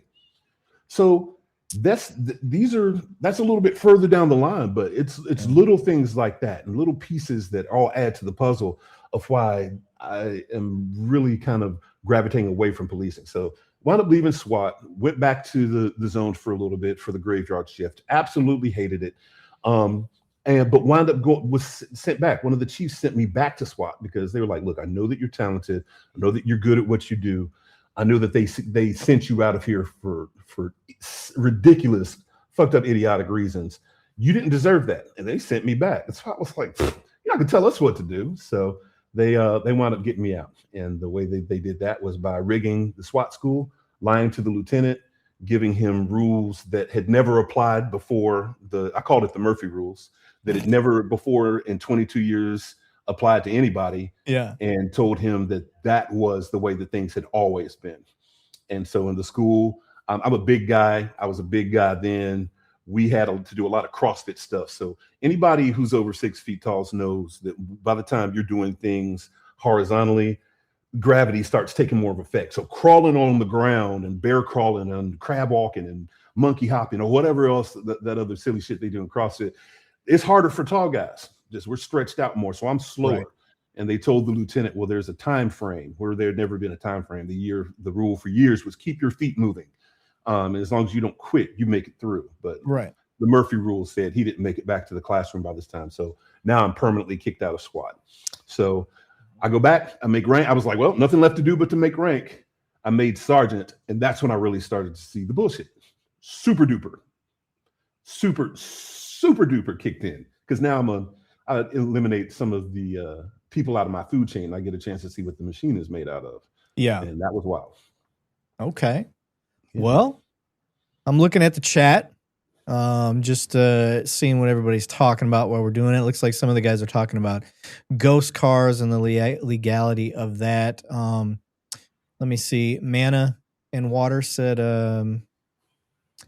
it should be required that all new police officers need to have a minimum of 60 units in constitutional law and criminal law.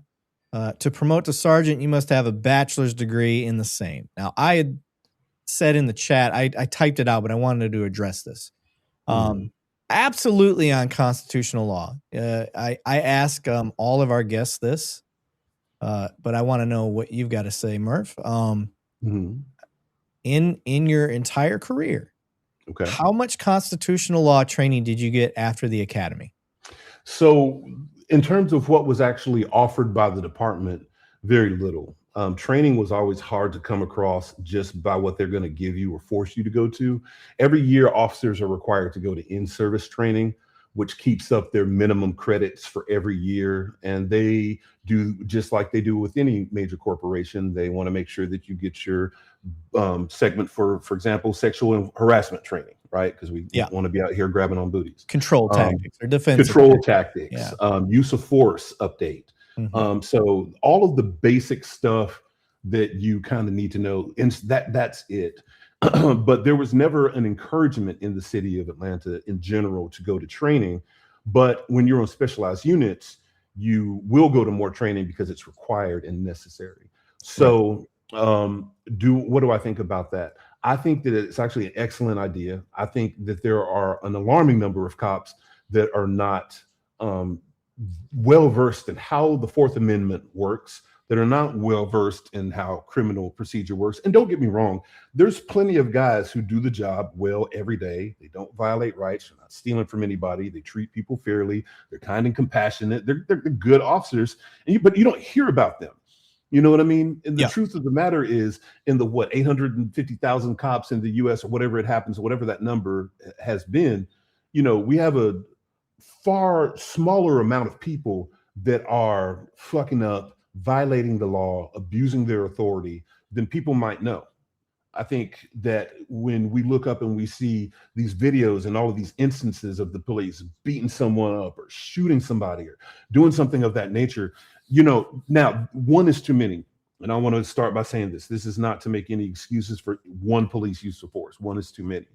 But it is not endemic it's not really a very good representation of the whole entire body. I think the police are corrupt for different reasons. Less so on the level of the officers just widespread going out violating people's rights. And that's a rough swing to make, especially now with me advocating for the abolishment of the police, with there being so many fucked up uses of forces that we have dealt with. But day to day, I can tell you that the majority of the police officers that I work with every day were good people. They're moms and dads, they're sons and daughters. They just want to go home. They want to do right. And they're working for a system and for a structure that is very fucked up. So it's kind of like, you want to pay your bills, you want to eat. How much stuff do you put up with? It's really always a juggling act all the time. But in terms of like the training, no, the officers don't get enough training unless you want to. I was one of those guys who wanted to train.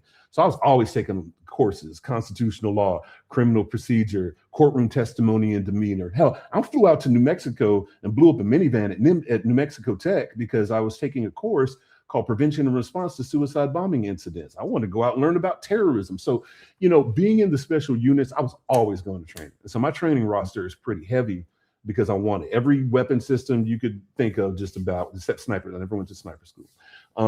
But I took that subgun classes, shotguns, all of those various courses just because I enjoyed it and I wanted to be better. And being good in terms of criminal procedure was super important to me because I was a proactive officer. I was always making a load of arrests. I mean, it makes sense that you would do that type of training. That's good. I mean, that's what you'd want to do if you're in those specialized units.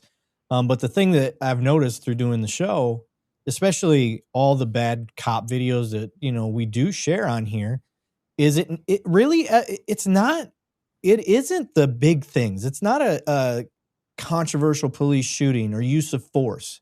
It's the small things over and over. Yeah. It's demanding ID when you don't have a right to ID. It's the detaining somebody when you don't have the right for a detention. It's the ego stepping up when somebody calls you out for doing something wrong and you're like, you get your law degree in Google? Motherfucker, you ain't got a law degree either. So what are you saying? It's fucking up the First Amendment audits. It's the treating citizens differently than you would if you were talking to your mama, your auntie, and them. Right. It's always a different. You're right. It's not that these guys get together every day and look to go off and. I'm sorry. I'd like this comment. By that logic, the oath of office is a formality, and that is what is the problem. Men are not willing to sacrifice it if it means risking the pocketbook. There's no honor or integrity within that stance. Truth. Yeah, I would have to agree with that. I've said this for years, and I'll say this again now. If the man or woman does not police in front of their badge, then they're just a walking symbol of authority that nobody wants to deal with. Right. Yeah. When I would train my officers, I'd talk to these young guys and girls all the time. And I'd be like, look, when you go out to a scene, do not show up behind your badge. Your badge gives you a lot of authority, right?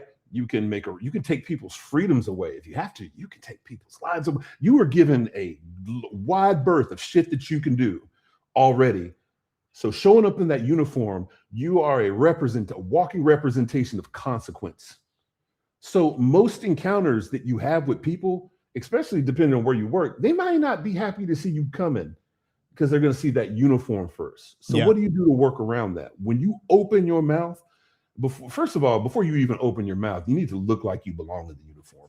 You know what I mean? Like these guys who didn't take good care of themselves, they're always looking flumpy and slumpy. They look like a soup sandwich. That says a lot about you. But when you show up, you got to make sure that you look like somebody can trust. And then when you open your mouth, the next thing they need to see is they need to see Joseph. They need to see Warren. They need to see Deontay. They need to see Melissa. Like, show them the person. Lead with that. I've never seen a problem with leading with you, whoever you were before you put on your super suit. I bet you my instances of having problems with people dropped probably 80% once I learned how to just level with them and I always did that. I think my temper got cooler the older that I got. Yeah. As a young officer, a lot of us, I know I was quick to do everything, a bit more impulsive, a lot less patient, less likely to do. But even still, even when I was an officer on my beat, I still knew how to treat people. It's just I had a shorter fuse for what we would consider to be the bullshit. Yeah. As officers, I think lengthening that fuse can do us a lot of good a lot of times, because a lot of times what you're hearing from people is not aggression. They're not angry at you. They're just traumatized. Yeah. Think about what just happened. Yeah, absolutely. Mr. Billfold said a cop needs to look capable or they will get shit on. 100%. Yeah. Or beat up or worse. Yeah. Trevor, somebody was calling out his comment. Trevor said, doesn't matter how good cops are out there when we have an internal system designed to protect the ones who do harm. That part. Who said that? Who's that? That was Trevor Creates. Yeah, man. So then what do we wind up looking at, right? We use this term typically when it comes down to legal proceedings, right? But I think that it applies to law enforcement in general. The fruit of the poisonous tree, right? Can you have good cops in a fucked up system? I would even ask the chat that. Is that possible? Are there any good fruit hanging on a poisonous tree? And by poisonous tree, meaning let's lay it out there, right? Policing in general, and this is kind of the next segment. If I'm skipping ahead too fast, let me know. No, But in a moment, I'll kind of deep dive into it a little bit more. Policing in general, anybody stupid, y'all. We know what this institution is. The policing is the evolution that started with slave catchers. It did. That's where the police department came from, altogether. And the problem that I have with the institution in general is the lack of oversight. In response to that last comment, is the lack of oversight and accountability. But it's less of a problem at the individual officers level, and certainly more of a problem at the institutional and command level. These guys are driving the issues and ignoring the things that need to be looked at and giving energy and attention to the things that don't. And the officers are just following suit because they just got this job. They just spent 20 weeks or 10 weeks, whatever your post, whatever your academy time is. Like they're protective of that because they just got this job that they have to work so hard to get. And so there's the corrupt nature of the entity now. It just does invite way too much silence. So if you have one cop that's doing bad and another cop that's being silent, yeah, you do. The answer, this, mind you, I circle back to say this doesn't excuse all of that. You've got two bad cops at that point in time, but the system is not currently set up in a way where that's ever going to be fixed. We're not going to fix the entity of policing, guys. This is something that we need to crash on the rocks, but I do have a solution. I'm not saying that we would just leave the public unprotected, but that's for the next segment. I want to get ahead of you. all right, you good? I was like, all right, is he going now or is he waiting to send it? All right, I'm going to go with it.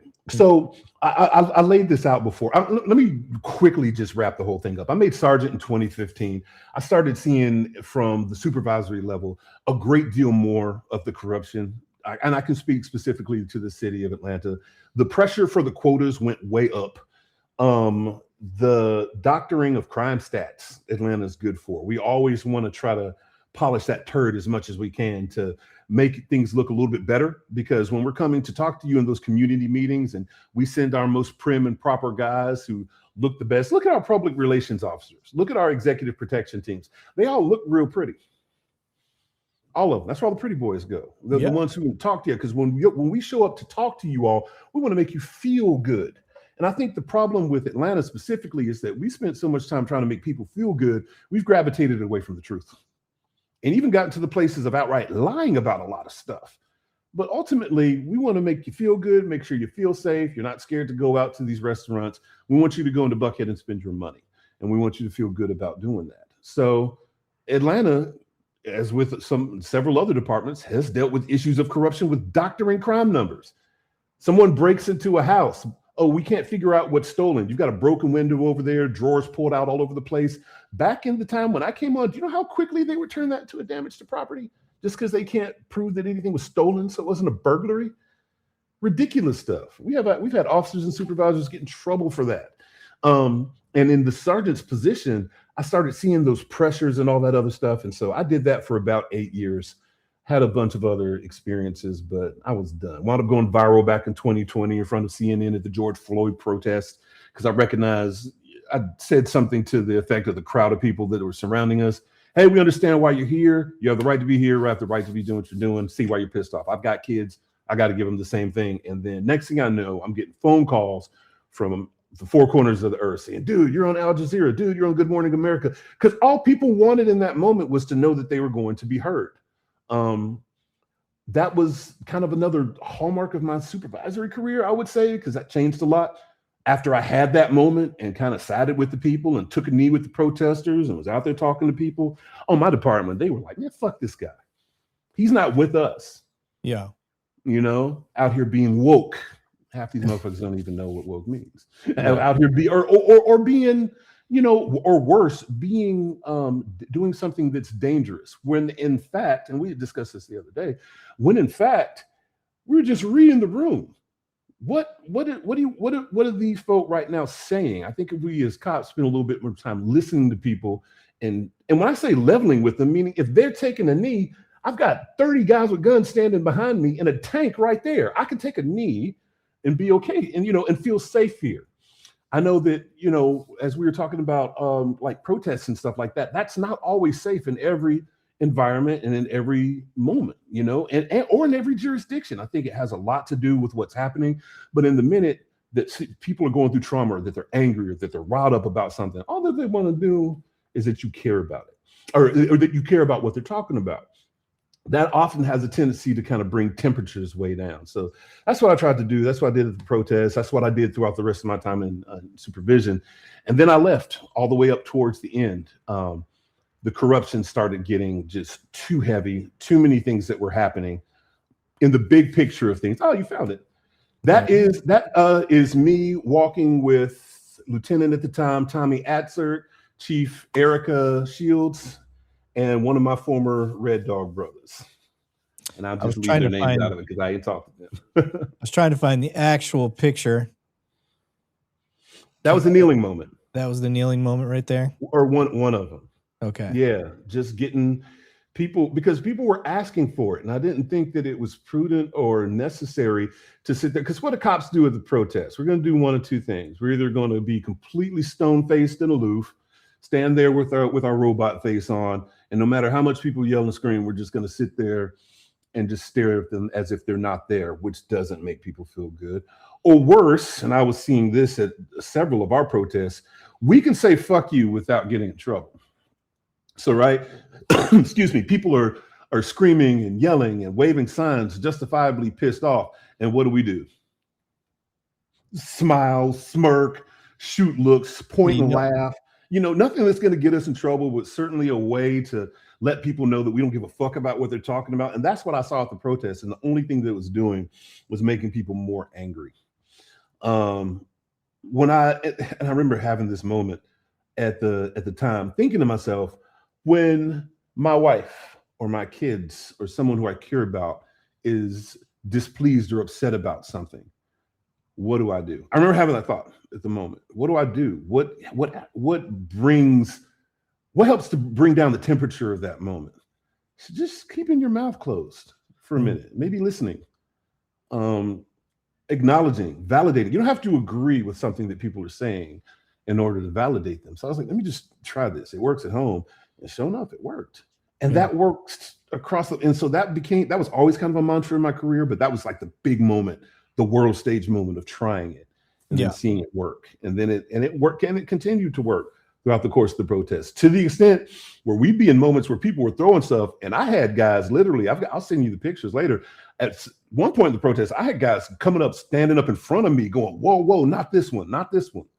Really? Yeah. Dang. So you got the crowd protecting you. Yeah. I've got a few pictures of that. It was nice. Cool. Yeah, that's always a mark of how well you're perceived in the community, like the type of impact you're making. We have a guy that I tried to get him on the show tonight. He just had some shit going. Matt Thornton, Detective Matt Thornton. He recently retired, but he's got a little side job now. Yeah, and so he couldn't make it for tonight's show. But I think you and him would have a lot in common. But I talk about getting the protection from the community. He's one of those. Like is just that community is not going to let you fuck with him. Period. No. He's just got that relationship. You're just not going to mess with him. If people trust you, they'll speak up for you. And I think that's all that people want. They want to be able to trust their law enforcement. And that brings me around full circle as to why I have been advocating, because I know you said that you'd seen my video. That kind of comes back to the meat of why we're here. Is that I made a video on my social media page not long ago that said we don't need the police anymore. We need to abolish the police altogether, right? And that lit a big fire. So far, I think I've got like maybe 150 something thousand views, people with a lot of opinions that are liking and appreciating what I talk, because I went back and explained it, and I made some other videos that were explaining it.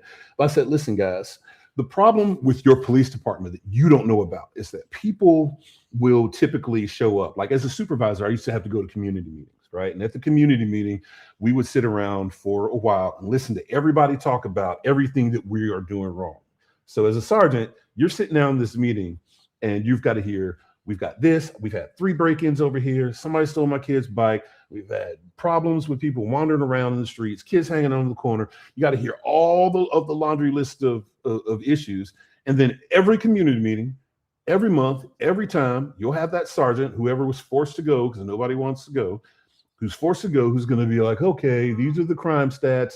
Let me take down all of your all your grievances, everything that you, and then I'll make sure to let the major know, we're doing our best. Well, all of this crime is happening over here. Well, we made 14 arrests on this beat in the last 12 days, as if that's supposed to, satisfy folks. Change something. Who are sitting here looking at very real problems. And it's just not the case. So the truth of the matter is, now we're sitting here upset with individual officers and supervisors, where the problem is bigger. We have issues that just have not ever really changed specifically. I'll use Atlanta specifically. Atlanta's predominantly Black city. We, as I said before, we see Black crime with Black folks. We see white crime with white folks. We see Indian crime with Indian. Like, people have a tendency to, who are criminal elements in their, wherever they are, will stick where they are. Mm-hmm. People will prey upon people who look like them. So Atlanta is like a predominantly Black city. That's the kind of crime that we're happening there. The kind of crimes that we're experiencing are a lot of times Black on Black crimes. But the problem is that in a Black city, especially one with the history and the background of Atlanta is a civil rights hub of America, y'all. This is where Ebenezer Baptist Church is. Like, Atlanta has got significant history and has got a nasty history with the police, and so they've been working real hard over the years to pick up their image. You go on their page now, and they're always doing some goofy dance, or you'll have the chief up there going, "Peace up, A-Town," like whatever we can do to show, look, we're more relatable by jumping on social media trends instead of changing the direction of the ship, or before doing that, bringing them into a dock, getting rid of all the rotten wood, evicting all the rats, firing your fucked up staff, making sure that the ones that are riding around on the boat masquerading as crewmen are actually pirates, getting rid of them. The ship needs to just crash on the rocks, and we need to start all the way over, guys.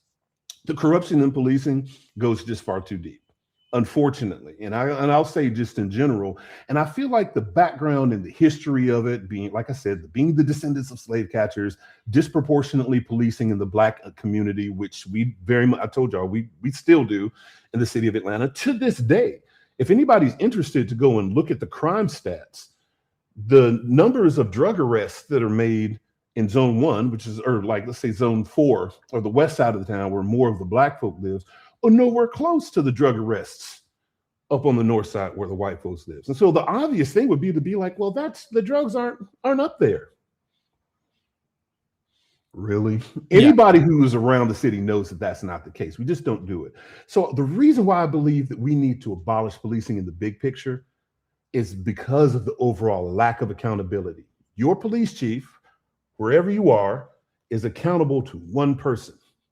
So let's say an officer does something fucked up. Let's say an officer has a bad shoot, and the public watches it. What is the command staff they're going to do? They're going to be like, well, let's not jump to conclusions. We need to do a thorough investigation. Then we'll come back and let you know. But at the end of the day, if they decide to botch that investigation, and they do botch investigations, Atlanta, I just made a video the other day about our Atlanta police SWAT team knocking out a guy's eyeball, and the whole team got away with it after our internal affairs found them sustained of completely not only violating this guy's civil rights, but committing aggravated battery. They beat this guy's eyeball out of his head. And all of this is documented. Anybody who wants to go and do an open records request, it was in 2012 on Sunset Avenue. The Atlanta police SWAT team went up, and they had some barricaded guys up in an attic, went up to the attic. They said the guy fought with them and took that opportunity to use their rifle to hit this guy so hard it knocked his eyeball out of his head. The our internal affairs got the investigation. They said, whoa, this is bad. You all statements are fucked up. You all's actions were fucked up. This is bad. This needs to be sent over to the district attorney's office. What the city of Atlanta did instead was they said, ugh, we can't afford to lose our whole SWAT team. That would look bad.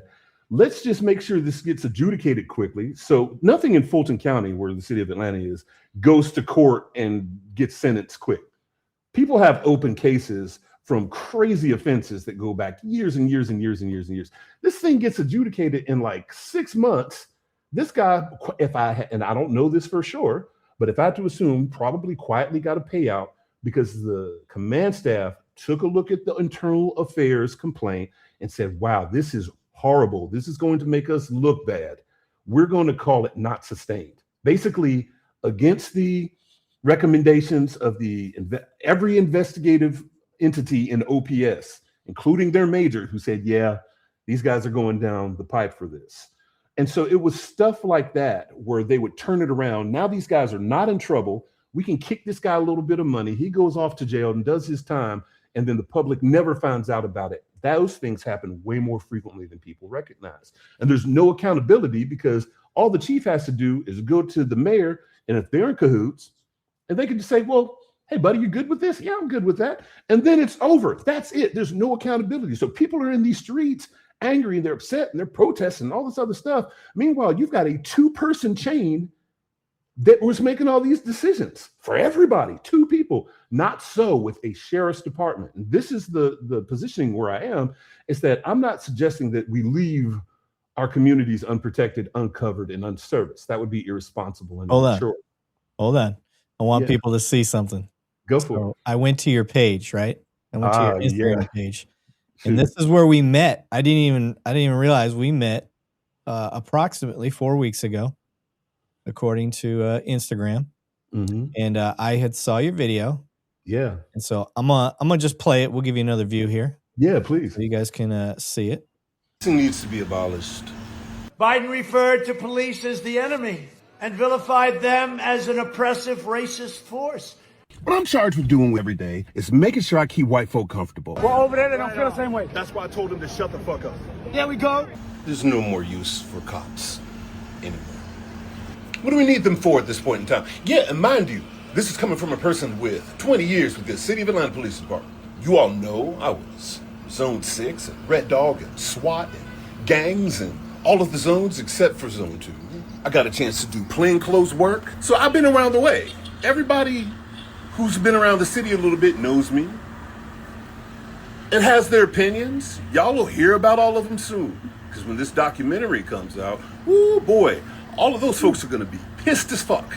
Now, ask me if your boy gives a fuck about that. Y'all know that I do not, because I say what I say with purpose and meaning. They revamped their entire mental health program after they thought I was crazy, and I posted all those wild videos. So I'm going to say this, and I want you to hear me good. We don't need the police anymore. We don't need them. We don't. Why? Even your City of Atlanta Police Department right now, spending time actively victimizing black folks right now in our own communities by doing what? You think just because you're not taking niggas to jail no more for possession of marijuana, that those copies of charges aren't harmful? And you're not even issuing them like that up in Buckhead, where all those executives are using cocaine. You're not even issuing up there in Zone 2, where all of those people are running hard drugs through the nightclubs. Y'all aren't enforcing shit like that. You know you're not. These words are not going to fall to the ground, because I told y'all, I warned you all that we needed to make some changes. Y'all didn't want to hear what the fuck I was talking about then. And that's quite all right. But I will tell you this, policing needs to end. Now, I need to share one thing. There is a caveat. Policing needs. So, got that part. I know you guys you probably can't quite see it just because of the resolution, but I see that. This is my first impression of him.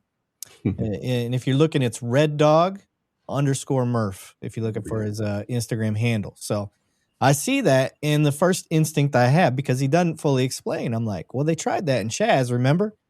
And that was my comment. And so he actually hits me back up pretty quickly and is like, there's an alternative, my friend. I'd never leave us hanging with no law enforcement.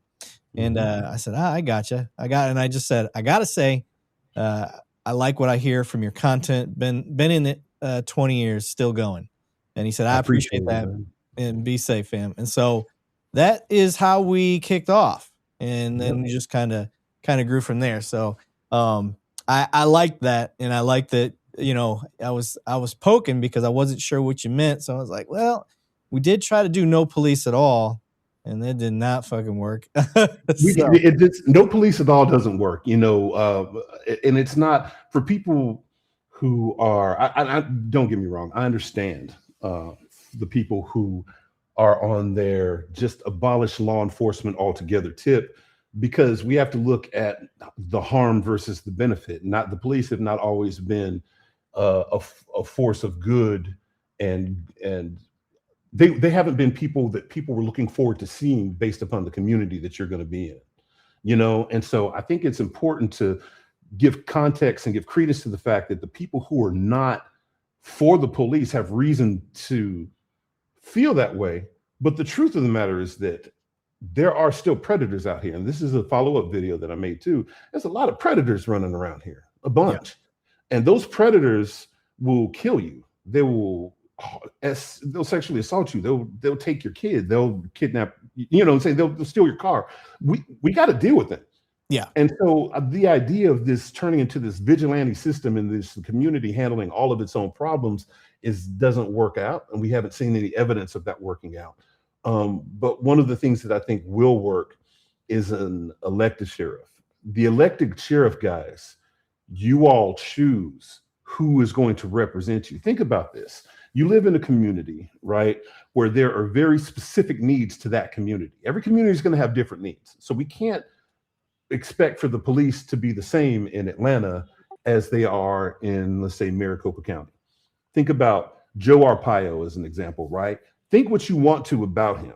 And I don't agree with a lot of the stuff that he's done over the years, but his community loved him because he was there for, what was it, like 30 something years, 30 something, 35 years. Was he really? Yeah. This was in Maricopa County, Arizona. He was the sheriff who used to put the prisoners in pink underwear. Yeah. Yes. You remember that guy? Yes, I do. They loved him. They loved him. He was there so crime was low. Their particular jail had a 6% recidivism rate. And I think at the end of the day, that people should be allowed to have what is important to them. And I think that they should have a law enforcement agency that's tailored to them, that's tailored to the needs of their community specifically, and that there would have a sheriff who is somebody who is from among them, somebody who they know, somebody who they trust, somebody who has a good reputation of being honest, of being courageous, of being willing to challenge things that are fucked up or wrong, and just what we would consider to be somebody from around the way who comes from us that we put in position to say, hey, we want you to represent our interests, to keep us safe, under the caveat of, but if you don't do your job, if you're not representing our best interests, then you're fired. Yeah, we remove you. We just remove you. There's no city council to go through. There's no legislative panel. There's no mayor that has to be like, oh, you know, there's none of that. The police system, the policing is operating under a two-man system in every city where you are. And every cop that I know that has been around for at least 10, 15 to 20 years has a story of having to sit under either a corrupt or messed up or soulless or you know, some leadership or mayor or chief that either didn't have any nuts, wasn't, you know, an upstanding person. Like everybody's had that experience. And so my positioning is that people shouldn't have to put up with that. If we have a sheriff, we know where he comes from because we chose him. And if he's not representing our interests, if he's not keeping us safe, if he's not getting rid of the bad elements, because, you know, as a young person, you can sit back and be like, man, fuck the police. That is all this other stuff. As a homeowner, I want the police coming. If somebody here breaking in cars, I want them coming. Like, you can call me a sellout, you call me whatever you want. Anybody who owns I don't know a lot of homeowners that or business owners or people who like need that collaboration to be effective and working, who have tremendous problems with the police to the positioning where they're just like, fuck them, I don't want them around. No, like, I'm too old. I'm not trying to fight you. Like, you doing something crazy, I'm like, hey, somebody come get this guy. You call it off code. That's just that's what you get for being a homeowner. So Kingslayer dropped $5 in the super chat and he said, watch any other police podcast and see how often they say cut them a check, move on, and minimize it just as a few bad apples. That's the mentality. That is the mentality. And, you know, a few bad apples spoil the bunch. They say this for a reason. You know what I mean? Let me ask you this. If I were to give you a glass of water, how much piss can I put in it before you don't want to drink it? any little bit, sir. But because it's you, maybe just a little drop, just so right. I can And have so some, yeah. the mentality of a few bad apples spoil the bunch is true. That doesn't mean that every individual is the devil. That doesn't mean that every single cop is going on and cloaking themselves in their black mask and ready to hit the streets with, predicated by the evil. I can't wait to go out here and just fuck somebody's day up. I don't know any guys like that. That's I a really good don't. Skeletor you did there. I appreciate it. Yeah, the Skeletor runoff is Yeah. iconic. I grew up on He-Man, but we didn't know guys like that, and not in general. I take that back. I have known a few guys like that, and they didn't last long. Yeah. Especially They tend to not- weed themselves out. Anybody that is actually like a fucking crazy dude, like they weed themselves out pretty well. Yeah. And for what it's worth, y'all, I want you to make sure you hear me. Let me get real close to the camera. The police and military are harder on each other than anybody else. Now, again, not to the extent where we've been able to eliminate corruption. We haven't been able to do that, but be out on a scene and be talking crazy to somebody. There's going to be somebody, usually. And if there's not, then that just goes back to my original point. You got an entirely fucked up department. But from my experience, typically, if we get somebody who's getting out of pocket or making my job more difficult, because we all know that one guy who can rile up any situation. Yeah. Show up to your scene, you're like, no, you're good. Everything was fine. Next thing you know, you're talking shit to people, disrespecting folks' grandmas, not let folks, talk through the window to the person under arrest. Yeah, they're not breaking the law. They're not violating anybody's rights.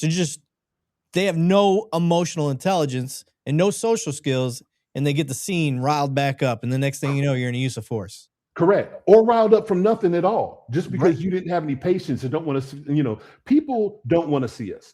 You have to remember that when it comes down to dealing with the police, most of the encounters that I had and most conversations I had were with people who didn't want to see me. Right? Nobody wakes up in the morning and says, you know what, today I want to talk to an officer just because I'm bored. Like if they're seeing me, something wrong happened. So that whole encounter is already predicated by fuckery somewhere. Yeah. You know what I mean? And so once we get there, and when I say we, the police, because I'm still including that was my career for the whole, for that period of time, is that you have a lot of decisions to make in terms of how you're going to manage the temperature of those folks. And like you said, if you've got no emotional intelligence, you're going to get people all riled up. Absolutely. They're going to say the wrong thing. They're going to say something insensitive. They're going to deal with somebody who's mad or grieving or traumatized with a shorthand version of communication, whereas more explanation would have saved them a complaint, because ego is a problem. And at the end of the day, we've got body-worn cameras now. But have body-worn cameras, it seems to me, if anything, since we have had the body-worn cameras, we seem to be having a few more shootings lately. You know what I mean? So it doesn't stop the bad behaviors whatsoever. The issue is that when these things happen, we've got fucked up departments that'll be like, we're okay. They'll handle things administratively when they should have been handling criminally. Our Atlanta police SWAT team should have been brought up on charges for aggravated battery, but they didn't do that because the administration. This guy lost an eyeball. That should have been investigated by the DA's office. He's got another one. Not our OPS. He's got another one. He'll be all right. Yeah, right. Just live in the Cyclops. I mean, our guy had a good comment. He said, a cop shouldn't be able to give a homeless man a shit sandwich and then get hired somewhere else to be the police chief. That happened. That did. I think I remember seeing something about that. Yeah. I think that guy probably would have been better off sitting in a jail cell for a period of time. I put so I kind of branched off of what I do to make these, like, I call them like a mid-level length video. It's like 8 to 15 minutes long. And I call it the gray area. And it's basically kind of addressing like two sides of a really hard issue to talk about, like defunding police. You know, you got the cop side that looks at that and they're like, oh, you guys are full of shit. There's no reason you should be defunding the police.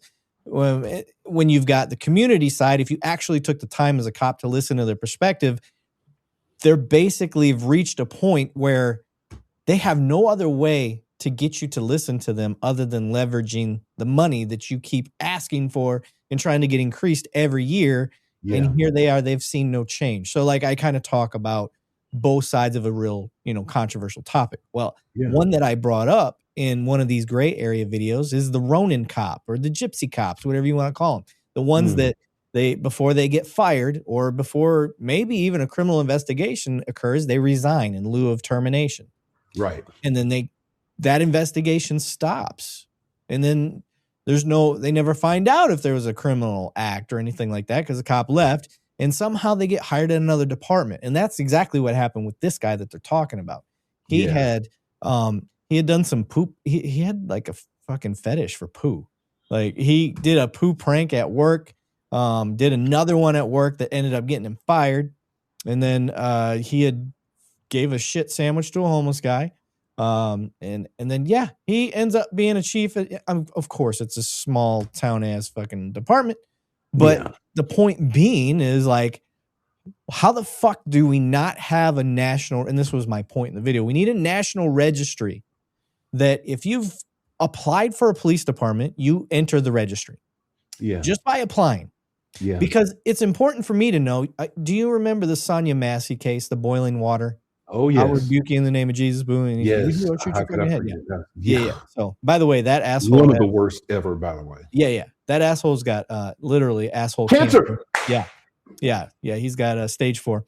And he tried to get released from prison early just so he could go die. And the judge was like, no, fuck him. Rest in peace. You won't be missed. Nah, fam, you good where you're at. We don't need, no. So, anyway, my point being is that guy in particular had been to 6 departments in 4 years. 6 departments in 4 years. That is a huge red flag. Yeah. And he had been written up for some stuff in the Army as well. Again, all this stuff in lieu, of he resigned in lieu of termination or whatever it may be. Right. We need to have a registry. This registry, as much as it can help weed out bad cops, like I think that's awesome, right? If you apply to 18 departments, let's say you've never been a cop, but you apply to 18 departments until finally the 19th hires you. Me as an agency and a background check investigator, I'm going to call all 18 agencies and say, why didn't you hire this guy? Some may say, well, we've got a big pool and he wasn't even close. Or you may hit one. They're like, well, look at his background here. Like we noticed this. Yeah. And that's a big red flag. And they're like, oh shit. Okay. So all these departments may have noticed that thing. And they're like, we're just not going to risk it. To where number 19, if they did see that and they said, you know what, we're still going to hire him. Well, now you're starting to build a case of like, okay, the cop isn't just the problem. The department is also a problem because they're neglecting these checks. Right. But then also you can help officers to get screwed internally to some political witch hunt. Yeah. Because part of my registry is if you are ever investigated, one, that investigation must be completed, even if that person leaves. Yeah. So the investigation needs to be completed, and that's got to be held on file, and that goes to the registry. 2, if you are witch hunted for political reasons that really wasn't your fault, where they were just coming after you, kind of like you faced in SWAT and stuff like that, this check can exonerate you because the department's going to be able to see through a bullshit investigation. Right. And they're going to be like, oh, yeah, look, they were going after you. This doesn't make any sense to me. Yeah. So holds up to that. But I think that is a valid point about, these shit sandwich, these Ronin cops and these people going all over the place. You want to help accountability in policing, and it's got to start with the hiring process. Right. And people need to see instances of the police being held actually accountable. Like, sure, since we've had body cameras, we're seeing more guys going to jail for committing egregious crimes. But what about all these smaller matters that are happening on a daily basis? Yeah. Whereas the officer probably should have been referred to a district attorney's office for review, or at least some more severe administrative things. Cops recognize, and especially with these days, a lot of people are not rushing to turn in applications to be the police. Like, hey, I want to sign up to be a part of the enemy or be a part of this oppressive force. Like, police are on the ropes right now. And I feel like this, again, that circles back to my original point a little bit, but it's like, it's not without good reason why they feel like this. We're not just seeing all these one-offs. Yeah. You know what I mean? Yeah. Like the issues that we're seeing are really, really relevant and endemic of a larger problem of a lack of overall accountability. We see it with the flock cameras. We can use and this is I know something that you've got some vested interest in terms of the overall accountability. And I agree with you. People are like, oh yeah, it's Big Brother. It is Big Brother. But when it comes down to the police officers using it, there is a record. The city of Atlanta now has something like 150 instances of officers, and I want to say 150 officers. Yeah, 150 individual officers who are suspected of violating the policy for the flock camera. What does that mean? Basically, using these cameras to go and check up on ex-girlfriends or current girlfriends, or boyfriends, or suspected cheating scenarios. Right? They're using it for their own personal interests. And those guys need to get, they don't need to get reprimanded. They don't need to get a suspension or something like that. These are not the people that we need to have representing us. But I promise you, and I watched one of your deputy chiefs the other day, who's actually one of my former classmates, get up on, or one of my classmates in the academy, one of the city councilmen was asking him, well, what's happening? Are there flock camera violations? Well, we're investigating. That gave the most polished turd you have ever seen in your life that didn't answer his questions at all. Yeah. And so poorly done, Chief Smith. I'll say that's all over social media if you guys want to find it. He did respond back to it, but didn't say anything. And I think we're kind of living in an age now where we're seeing leadership not having to give an account for anything fucked up that's happening. And so people are kind of getting used to that. But that was an abysmal response. Like, yes, we have been flagged. I think the right response is, yes, we have noticed that there are this many 150 officers who are suspected of doing this. We're currently looking into each instance. And as soon as we figure out that they violated their duty, there's going to be significant punishments that come down. That's what helps people to hear accountability. Like, oh, well, we'll see. We don't know, but it's just an open investigation. That's not good enough. Yeah. That's I saw our guy saying start charging them with treason. Treason doesn't fit. There's actually a specific crime for that, guys. Yeah. It's under violating rights under the color of law. That is the specific crime that you're actually looking for. Treason. Right. If you look up the definition of treason, it just doesn't fit. I understand what you're trying to say. It doesn't fit. It's a treasonous act, but it does not fit any type of legal definition of what we're looking at. Yeah. So those don't align. I see where they're going, but that's I agree. I see where you're going with it. It just there's already a punishment or a crime that fits that, a law for it, and it's just not the same thing. And I kind of shared with you before. I've shared with some people. I'm trying to get it to be kind of a more popular opinion. Is like, look, I don't have a dog in the hunt. I can't change whether or not flock cameras or LPR cameras can be used. They can be. Right now, they can be. Yeah. So if they can be used, my position is look instead of looking at it as a Big Brother tool, look at it as the best filtration system we've ever had to get rid of corrupt cops.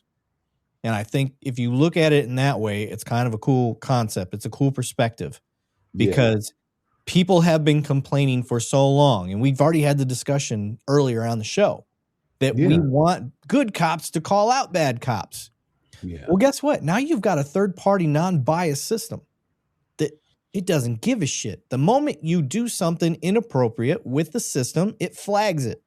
And it puts it on a log that it can't be buried. It's open for a FOIA investigation, and there's accountability to the auditor that finds it. Because if he doesn't report it, it's going to report him too. So you've got a dual overlapping system that's going to screw it. Like, why do we have 150 cops being charged? Because that's what's happening. I went down the list. Yeah, I went down the list earlier today on my earlier podcast, but I'm going to do it again for those that weren't on that show. So somebody actually had chimed up, and they're like, yeah, they're getting in trouble for it, or they're getting busted misusing it, but nothing's happening. There's no accountability. Oh, really? Mm-hmm. Oh, really, fool? That's not true, because your boy, since August 14th, has started to keep a list. So I am going to go down this list, and I'm going to name the officers, and then I am going to name the department, and then I'm going to go down the list of offenses that we have. So this is just since August 14th, y'all.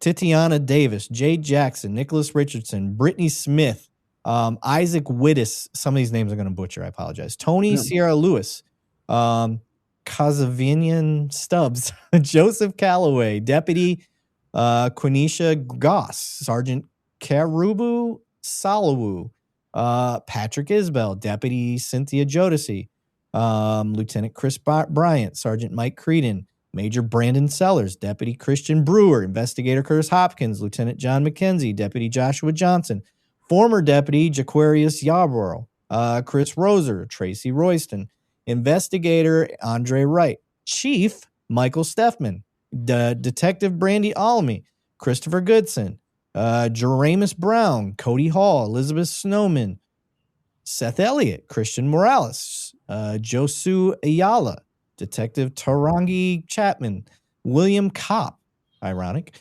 Deputy Alexander Vanny, Robert Joseph, Lieutenant Victor Heyer, Roberto Sedona, Zachary Gauthier, Latasha Moore, Michelle Burling, Russell Kenton. Okay. South Carolina, Ohio, Tennessee, Kentucky, Kansas, California, Illinois, Wisconsin, North Carolina, Florida, and then all the rest, Georgia. And when we really get down to brass tacks, here's what they were charged with, because you wanted to know the charges. So we have got misuse of license plate data. That is a actual offense in Georgia, a misuse of license plate reader system, misuse of automated license plate recognition systems, violation of oath of office, violation of oath of public officer, computer invasion privacy, stalking family violence, harassing communications, official misconduct, offense against users of computers, computer system, computer networks, and electronic devices, misconduct in office, act in access of lawful authority, unlawful acts concerning computers. These are all of the charges that have gone. Like I said, I have a vested interest in this. I am paying attention, and I'm going to call out the bullshit when I see it. Yeah. This right here, y'all, I just went down a quick list. This is only the stuff that's made the news by this month. This month that's made the news. I have not even gotten into the list of I've got another list here that is just as long of things that are pending. It's just pending in the investigation. Do you think that they're going to get charged as well? Because I do. Why? I don't think that. Oh, go ahead. I'm sorry. I was going to say, why are they going to get charged? Because you can't hide the document. You cannot. This is not something you can sweep under the rug. It is there. It is verifiable. You can't get away from it. All of the FOIA requests, it doesn't matter. Again, the reason why it's kind of different is because it is a third party. This isn't police kept info. This is a third party vendor, being Flock, and their system that the department is using. So even if that department somehow magically makes it disappear, guess who has the record? Flock. And Flock cannot afford to be looking out for police right now.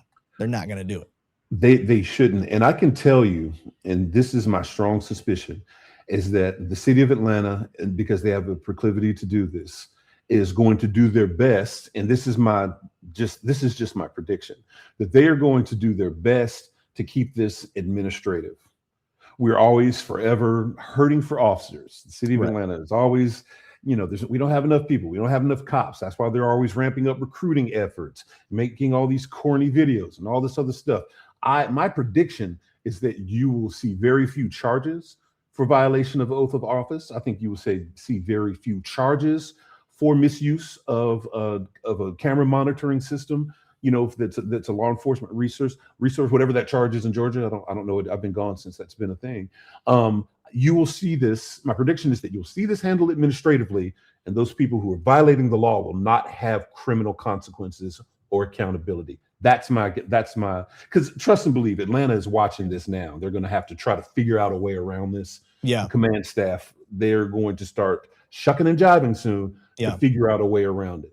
My challenge to the department is to make sure that we are charging those officers who've been abusing that system criminally, the same way you should have charged the SWAT team, or at least forwarded that over to the DA's office, and for all these other instances of corruption within policing, that they need not be handled from an administrative standpoint, but rather a criminal one. Because when officers break the law, they're just going to keep doing it if nobody's ass is roasting over the fire. That's just the truth.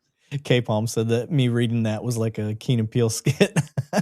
Reading which one? It's where is it at? He goes, I feel like this is that Key and Peele skit where he's like, Sergeant A.A. Ron. Because I'm reading names wrong. But Lacey had a good question. And I happen to have the insight to be able to answer this. I think I'm right, but I don't 100% know. So I'll own that. Why, and I'll read your question out loud because people will listen to this episode later just on the audio. Why, in the case of one cop who misused the flock system 717 times, is only charged with one count? Here is a possible explanation. The camera itself is connected to a network. This is what is Flock's claim to fame, is like you have a network of it's flocking together. All the departments, computers and stuff, their cameras can talk to each other. So if I'm watching a homicide suspect's plate and I share information with Atlanta and he passes an Atlanta camera, it's going to let me know, hey, he just passed in Atlanta. So if I make an entry into, like if I'm stalking my ex-girlfriend and I make that entry into Flock, if I share with 717 networks, meaning 717 other departments, it's going to look like 717 entries versus me entering something in 717 times. I don't believe for a minute that this person made 717 individual entries. I could be wrong, but that's less likely. And that they looked at the network count and they're like, oh, 717 times they used this, when in reality it was probably one entry that hit 717 networks. So they realized that and they're like, well, we're going to give them one count because they only did it one time. It's no different than if you have a stolen credit card and you get online and you order $5,000 worth of stuff on Amazon. It's really only one count. But if I go to the store and to the mall and I swipe at Kohl's and I swipe at JCPenney and I swipe at Sears and I only get $400 worth of things, it's a higher count because I just swiped that card 4 times individually. Yeah. It's a bullshit semantics in the thing, but it's individual swipes of the credit card versus the total amount. And they do look at it a lot of times with, aligning number of counts or number of charges with number of victims. So, like how many times did this offense affect someone? Marine blood, 700 entries would be some serious dedication. Look, these guys want to keep up with their exes, man. I don't care. I don't know. They say crazy's crazy. If it is an ex-stalking thing, I 100%. I have seen a phone of a lady that was abused. It was a domestic survivor. Legit 3,000 plus voicemails from crazy ex. 3,000. Somebody probably should have done something about that. That's wild. Crazy, bro. Yeah. Well, the hard part, he was in another state. That's what we was dealing with. She had got away, came to us, and then she's like, he found me. And we're like, how do you know he found you? 3,000 fucking messages. He knows where I'm at. He got my number. Yeah, man. Yeah, we was like, okay, we got to get you to our safe haven. Let's go. And let's start getting like a dog, an alarm, and a new gun. Lacey said they have to list a reason for each search. Yes, they're supposed to. But that's what I'm getting at as well, is the accountability side with the software has to improve. But the auditing system, if you don't list the reason, it flags you. You're flagged. That's what's awesome about this new auditing system. I'm telling y'all, you wanted accountability for police. They just invented it. It just happened 4 months ago. That's why it's all hitting the media now, because the investigations are catching up. Yeah. And police departments realize they can't sweep it under the rug. It's not the political pressure. It's just the data. You can't hide it. Harrison Brock, well, he's probably not I think he went to bed, but Harrison is one of our computer engineer, guru guys. And he will tell you, he's not a cop. And he'll be like, yeah, you can't hide that data.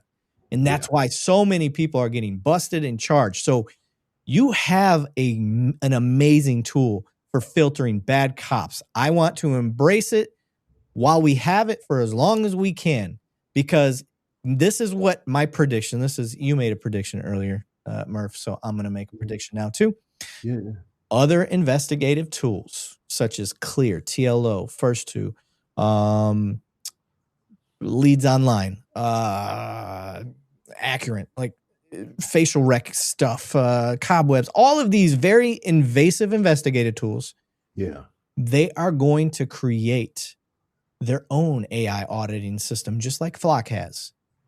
And all of this stuff you see is going to exponentially compound. It's going to get way worse before it gets better.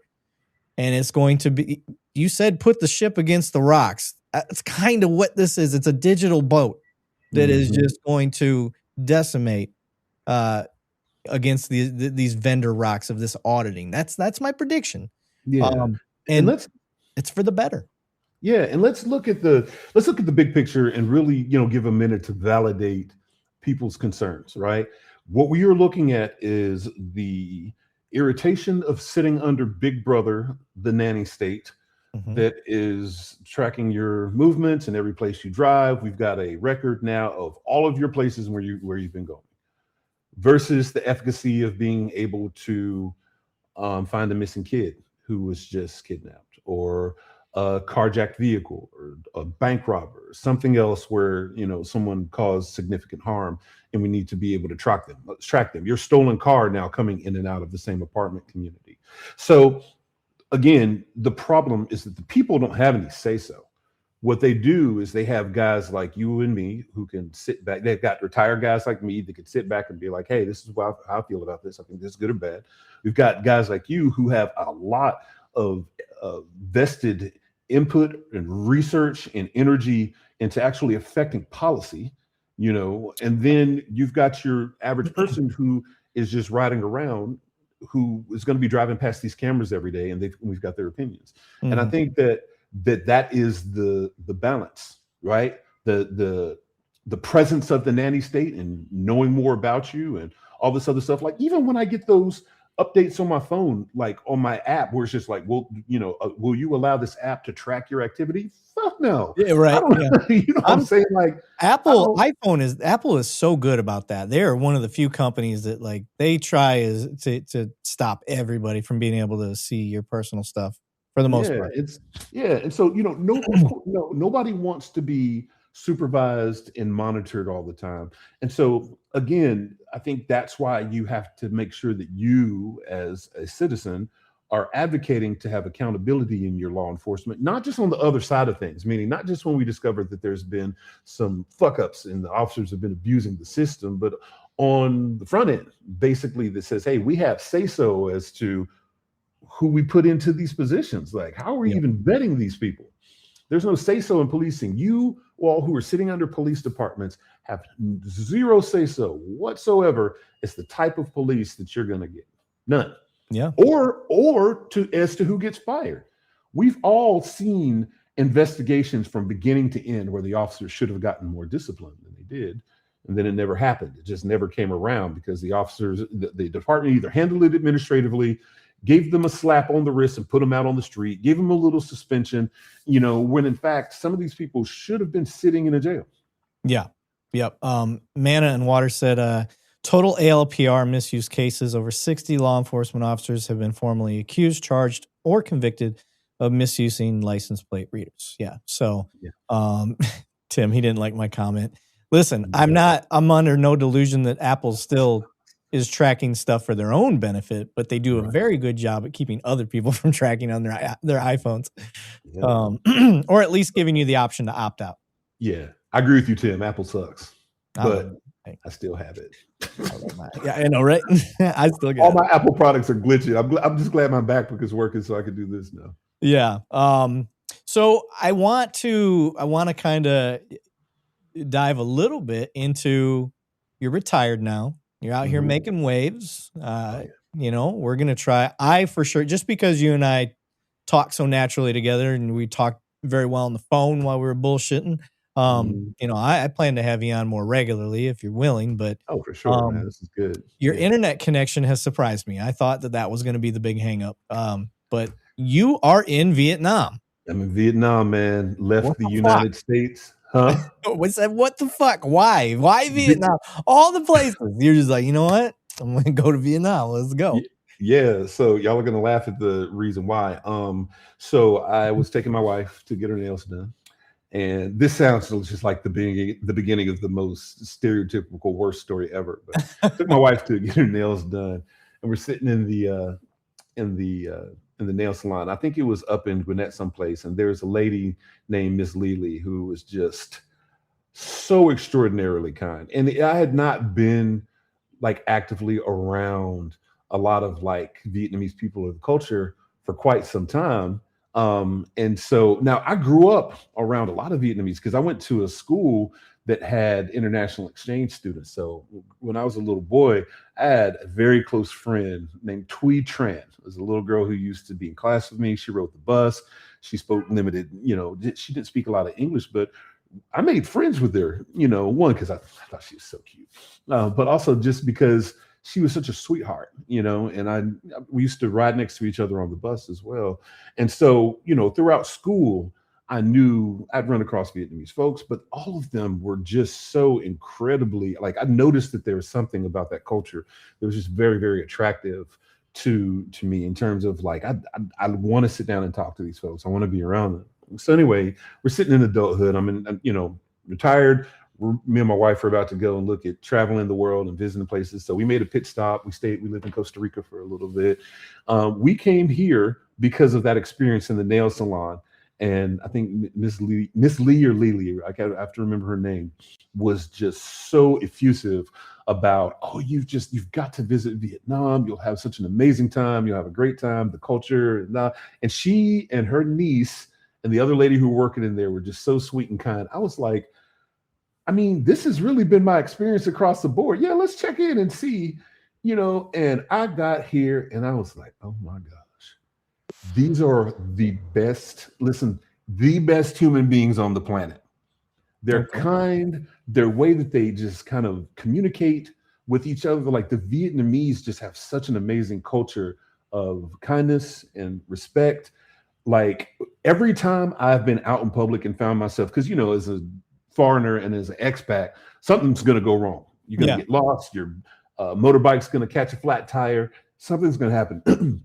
The few instances that I've had where I've been just kind of out in the city and like I caught a flat on my motorbike. I had some kids pull up on me at the gas station, put me up on the back of this motorbike. Some 120-pound guy put me on the back of his motorbike, put his buddy on my bike with a flat tire, and then did all of that, balanced my big ass on the back and used his foot to push my flat tire motorbike all the way to the shop, like 2 or 3 miles. And when I got there, I'm pulling out my wallet.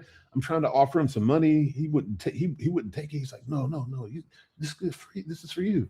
And it's just been, everybody's been like that. Now, when you were riding on the bike with him, were you holding him and having your head up against him? I had my nose up against his neck and I wrapped my arms around his side, and I just felt like a big teddy bear. Like a big teddy bear. I felt so safe. No, I was actually sitting behind him, being very cognizant of not looking like I was riding bitch and holding on to the side, holding on to balance, because I can't make too much contact with this guy because my male ego won't allow me to, even though everybody rides like that here, right?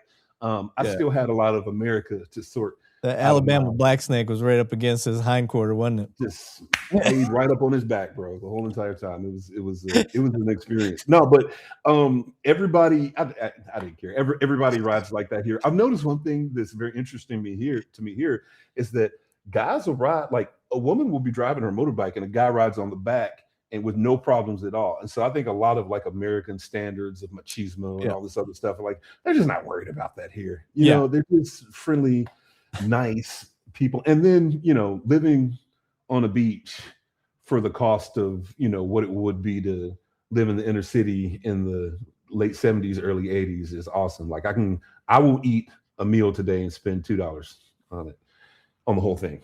And then another $1 on a fresh juice. So it's been that retirement check's like just killing it. You know, once the city finally got their head unfucked from their ass and started giving it to me, listen, if you can bring in $2,000 a month somehow or another, you can move abroad and live way better. I'm not worried about car insurance right now. Health insurance for me and my wife is $80. It's just, I don't know Really? why. Yeah. Yes. So we were paying before 60 after we got done, I was paying like $1,600 a month for help just for the two of us. That's why I'm still in the military. Yeah, man. It's like $200 for me. Yeah. So we ran into, when we were doing our border, every 90 days you have to leave and then, to reset your visa. And on the visa run, we ran across a kid who had been being stupid out racing a motorbike, but he wrecked his bike, had a compound fracture with a bone sticking out of his leg, had to have an emergency ambulance trip to the hospital, a 3-day stay, emergency surgery, the cast, all of his medications, food, and all of that was $750. Damn. And that would have been 70 grand. And anybody who's ever had, you trust the medical system over there, all good to go? Oh God, it's so good. It's so good. People are like, I think people just don't know. They haven't traveled. They haven't been. Yeah. I know. I mean, I've traveled a lot, but I've never had, knock on wood, but I've never had to go to medical being in another country. Yeah, man. I don't have the experience. Yeah, that experience is scary. You're in a whole nother place. You don't know what to look for. But especially in like modern cities, especially like Da Nang, you've got all the this is a very technologically savvy city. Like everybody drives electric cars, a lot of electric cars here. They have cool tech everywhere. And the hospitals are super duper clean, high tech, modern. They have x-ray tech that I hadn't seen before. I'm used to the United States x-ray stuff. They put the big lead blanket on you and do all this other stuff. Like now, even like I had to have a root canal the other day. My root canal in the States was $1,500. My root canal in Da Nang I had to have the work and a crown added, and I spent like $225. Dang. And from a high tech, modern dentist office, like super duper fancy with everything you would see in like a nice place. And it's just when you go in for medical care here, you could tell they don't want to see you again. Meaning, not because they're like mean, but just because like, let me make sure we help you so you don't have to come back. So it's crazy being able to afford food, healthcare. I spend maybe $4 or $5 a week in gas. Dang, that's crazy. Yeah, dude. It's super cool. Ryan said, Murph, can we come visit? Maybe stay a couple nights. I need to know who you are, who's your family. What's your mama's name? Do y'all go to church on Sundays? Right. No, look me up. Look for sure. Anybody interested in coming here? Yes, look me up. Yes, connect. No, you can't stay in my place because no, man, I'm just still weird that way. But yeah, we can hang out. We'll go and we'll get some. Yeah. Wade said Vietnam, Bangkok, and prison. It doesn't count it doesn't count. You're good, Murph. He's talking about okay. I'll take it. I'm sorry. I'll take it then, man. Everybody I've met here, like the encounters that I've had have been just like super duper cool. And it's good to get out of the States, guys, just in general, because you don't recognize how much being in America, how much you're just used to being around Americans. And being with American culture and certain expectations and stuff. So it's not just the benefits of not having to pay a bunch of stuff. We forgot what it was like to have community. We really did. Yeah. How many of y'all know your neighbors? Like really, really know your neighbors, Yeah. And so it's nice to be able to have that transition. But anybody who's coming to Vietnam, y'all look me up and we'll link up for sure. I'm talking about knowing your neighbors. I'm trying to convince my neighbor. We're going to eventually need to get a new fence. The wood fence, the privacy fence that's between us, like, it's on its way out, but he just built this massive I don't even know what to call it, man shed in his backyard, right? And he's building like a whole workout area and all that shit. I'm like, bro, we should put a party fence. Like, have you ever seen the party fence where you can like tilt it or like it turns into a table? And it turns into a table like a bar top. Yeah, like a bar top. Yeah. Like, bro, we get that. I was like, then I can just come over, work out. I've got a power rack, like a Rogue power rack. Yeah. So I was like, don't bother buying one of those. I don't have anywhere to put it right now since we moved into our house that we got. So I was like, we'll put my power rack in your barn that you built, because he's building a whole workout room there. And he's like, I got the weights. I was like, all right, let's go. And so I want to build a party fence with my neighbor. I long for the day of having neighbors again that I can do stuff like that with. You know what I mean? Having the block cookouts where everybody puts tables out on the street and I don't know if y'all ever did that like when you were younger, and just having like a whole like just everybody comes out and just like have a picnic that goes all the way down the block kind of deal. Oh yeah, I like that. I miss that world. You know? Yeah, and there's probably not a whole lot of brothers out there. you see the one black guy. Look, so there are a lot of black dudes. There's a lot of black people in Da Nang, which is super cool. But any place in the world that we go, now we've had the experience.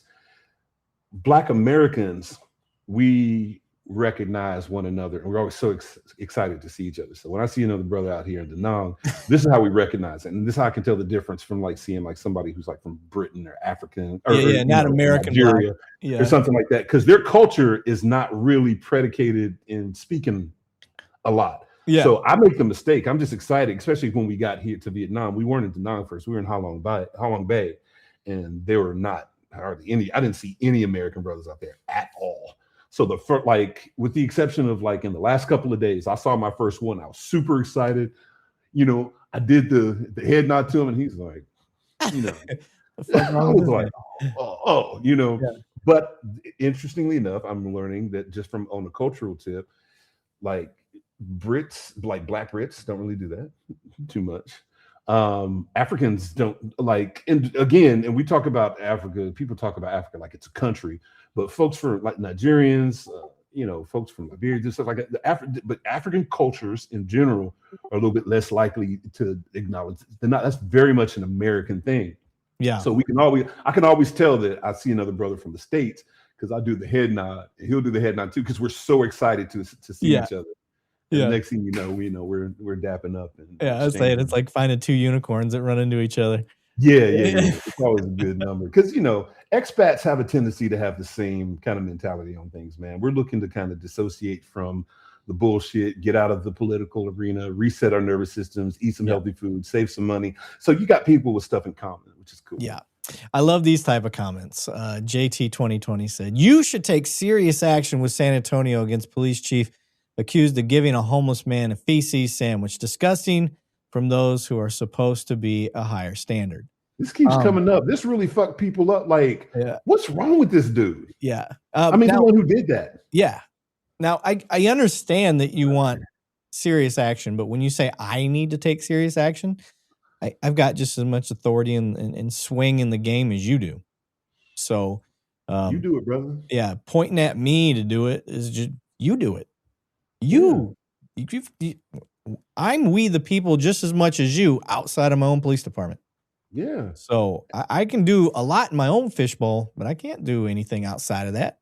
I've got no jurisdiction, no power, no nothing. I may have a voice they listen to because I'm a cop, but that's what the show does. I bring attention to it. I hope us work together. We, the people, all work together to create a better society for each other.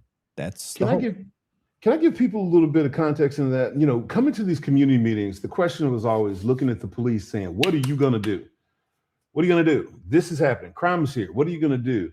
And I got to the point after being in the system for a while of recognizing that I have authority to act in the moment.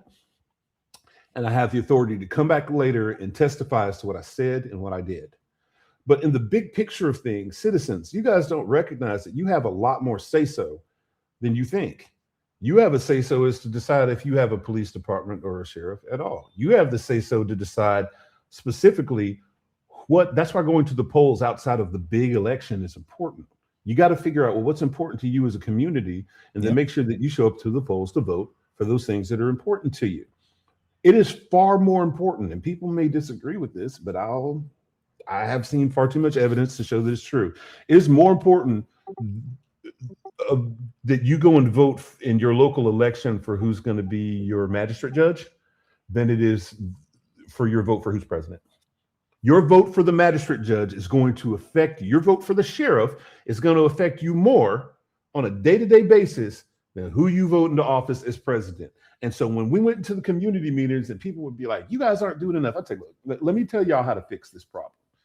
And people either loved or hated this, but I think after a while they appreciated it. I said, look, if these magistrate judges that you voted into, I'm sorry, that you, or these superior court judges that you all voted for to put in position, and what do? We show up to the polls and we look for that D or that R, and then that's just what we're going for. When in doubt, just vote along their party lines, right? And then we fuck around and wind up putting somebody in position who doesn't align with our positioning on crime, that doesn't align with our positioning on the criminal justice system in general, that has no, you don't even know what you're voting for. And then next thing you know, these guys are just letting people out. Because remember, the superior, and I don't know if this is like this in every state, but most of the ones, the superior court judges choose the magistrate judges. You guys can only choose your superior court judges. Yeah. That's what you typically see in elections. Local magistrates are typically chosen by the superior. My dad was Calvin Murphy, Judge 71 of North Carolina Superior Court. My dad was a Superior Court judge, so I know a little bit about how this works. You guys have say-so in who you vote for in these judges' office, not just your mayor, but your city council. Like, these are the important elections to vote in, guys, because you can flood their office with emails and say, hey, look, if this is important to you, you're going to stand on this and make sure that this gets done. Somebody's saying, appreciate it. But Michelle, thank you.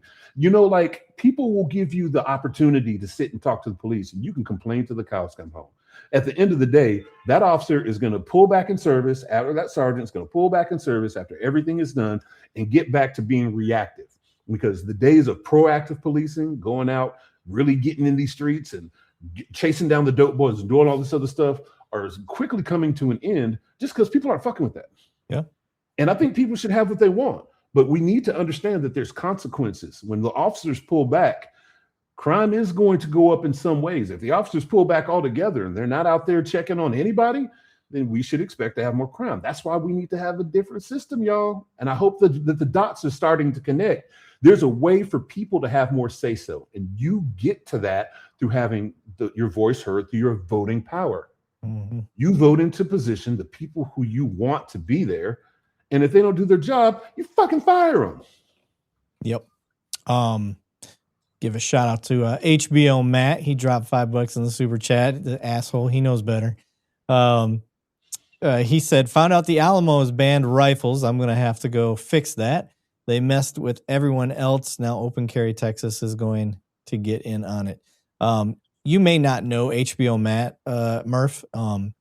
He is out there fighting the good fight about being able to carry in town hall places and stuff like that. In Texas, we got a big problem of some of these town halls and city halls having unconstitutional signs up that say you can't carry when that's a violation. And HBO Matt has been very good at getting these signs taken down and showing them the error of their ways.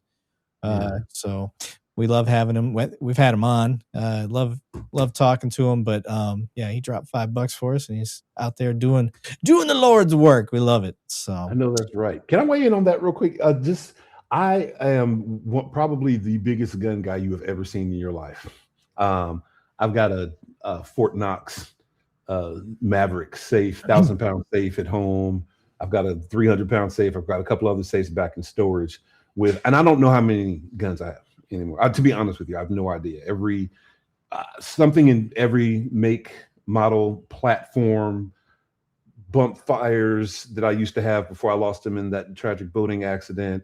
Reflex triggers, you name it, right? Silencers. I was into it.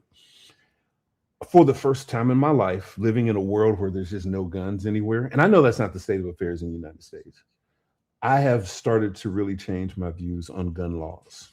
Really? Since I've been out here, yeah. Since you've been out there? Since being out here, right? So people are going to probably say, oh, yep, he's turned into a communist. We knew it was coming. And that's just that's not the case. It's just that this I've never seen. And mind you, you go back to my home where I live, and you'll find safes filled up with guns. Yeah. But since I've been here and being in an environment where there are just none, meaning the police don't carry guns here. They have them, but they don't carry them out on patrol. Right. I've seen one firearm since I've been in Da Nang for 10 months. It was on a security guy outside of a bank, sitting next to a uniformed police officer with no gun. And the crime here is just violent.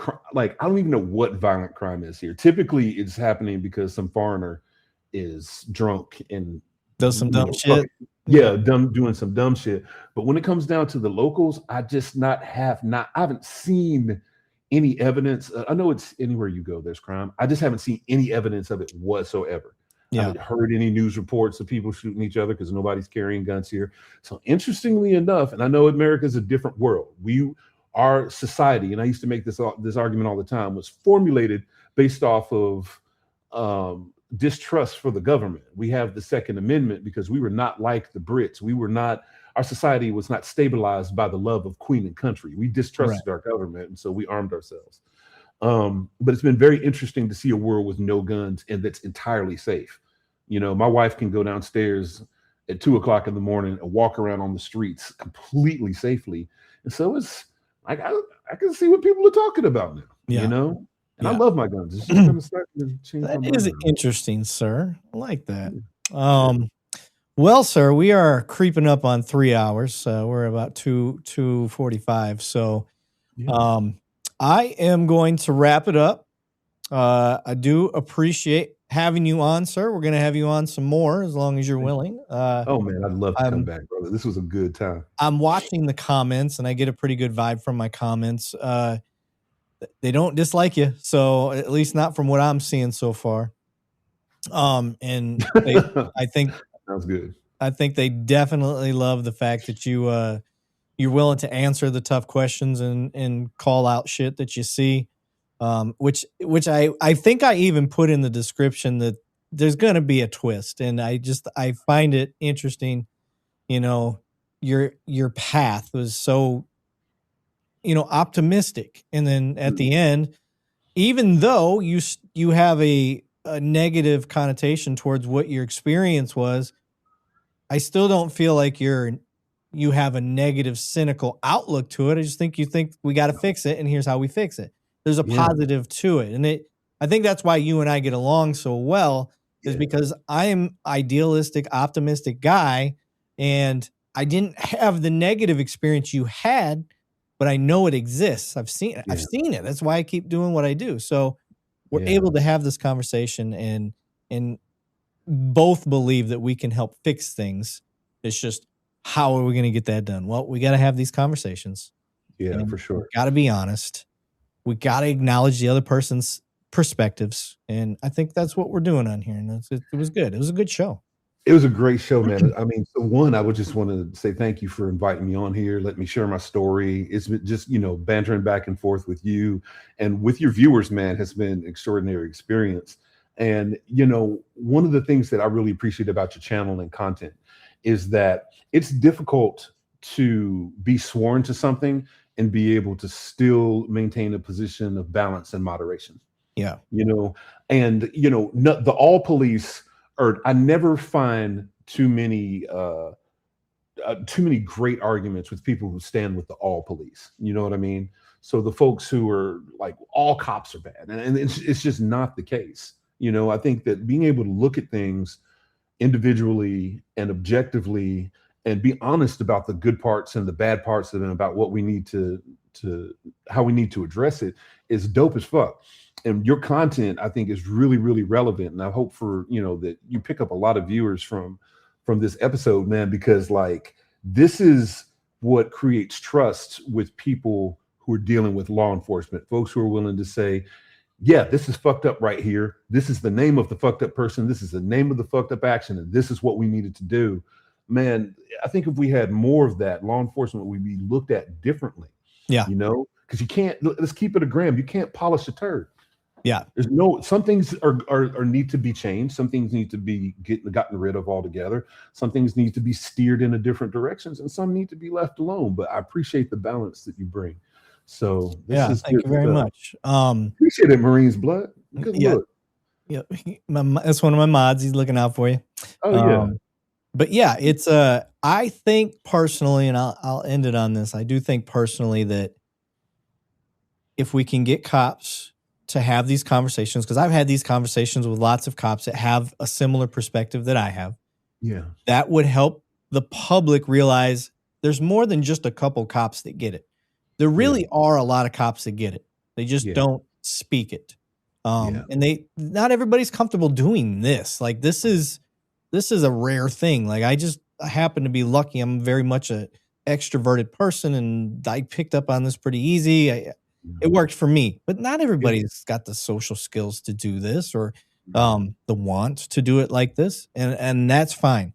But then the other side of the house is you've got I think that the public wants to know that the ones that don't get it can learn from us, because I think there's cops that it's not necessarily, it's like the Matrix. They just don't realize they're in it. Yeah. And I think that's I think there's a lot of cops like that. They're not against doing better and learning from us. They just don't realize what that big picture is yet, like we do, because we've got so much time behind the badge. So man. So I think that's just that's how we keep doing it here, and I think it's working. But man, I'm not even a Christian. I know a lot of viewers are, but I know the Bible. I was for 25 years. There's a scripture that says, "My people perish for lack of knowledge." So I think the more that we know, the more information that we're able to get out there about how things work, why people operate the way that they do, the better overall understanding, man. But yours is the platform to get that done, brother. Your content is always balanced across the board. There's nobody who's going to come in your shit and be like, oh, he just was too, polarized on this one topic and it didn't make any sense, man. That's not there. I think this is one of the frustrations that people have with law enforcement. Yeah. But no, man, thank you for the time and the invite. Your people are cool as hell too, man. Shout out to the comment section. Yeah. I haven't been able to see it, but I haven't seen all of them, but the ones that pop up across the bottom. Yeah. Ryan. Sponsorship. Oh, okay. Eric's doing it for the fame and money and the big corporate sponsorship he's getting. Oh, okay, cool. Well, shit, right, man, point me in the right direction. I need that. Yeah, exactly. Appreciate it. Everybody out there, appreciate you guys. Thank you for all the donations and the love today. We really appreciate that. I will be out of town. I will try to jump on. I'm going to be on a laptop. I'm going to be at conferences. I'm going to be out of Georgia, and then I'm going to be out at Phoenix, Arizona for the next 2 weeks. I'll be out. So I'm going to try to put some reels and stuff together while I'm gone, but you guys know how it is when I'm traveling. You might get some stuff, you might not. We'll see. So everybody else, thank you and have a good night. Thanks, guys.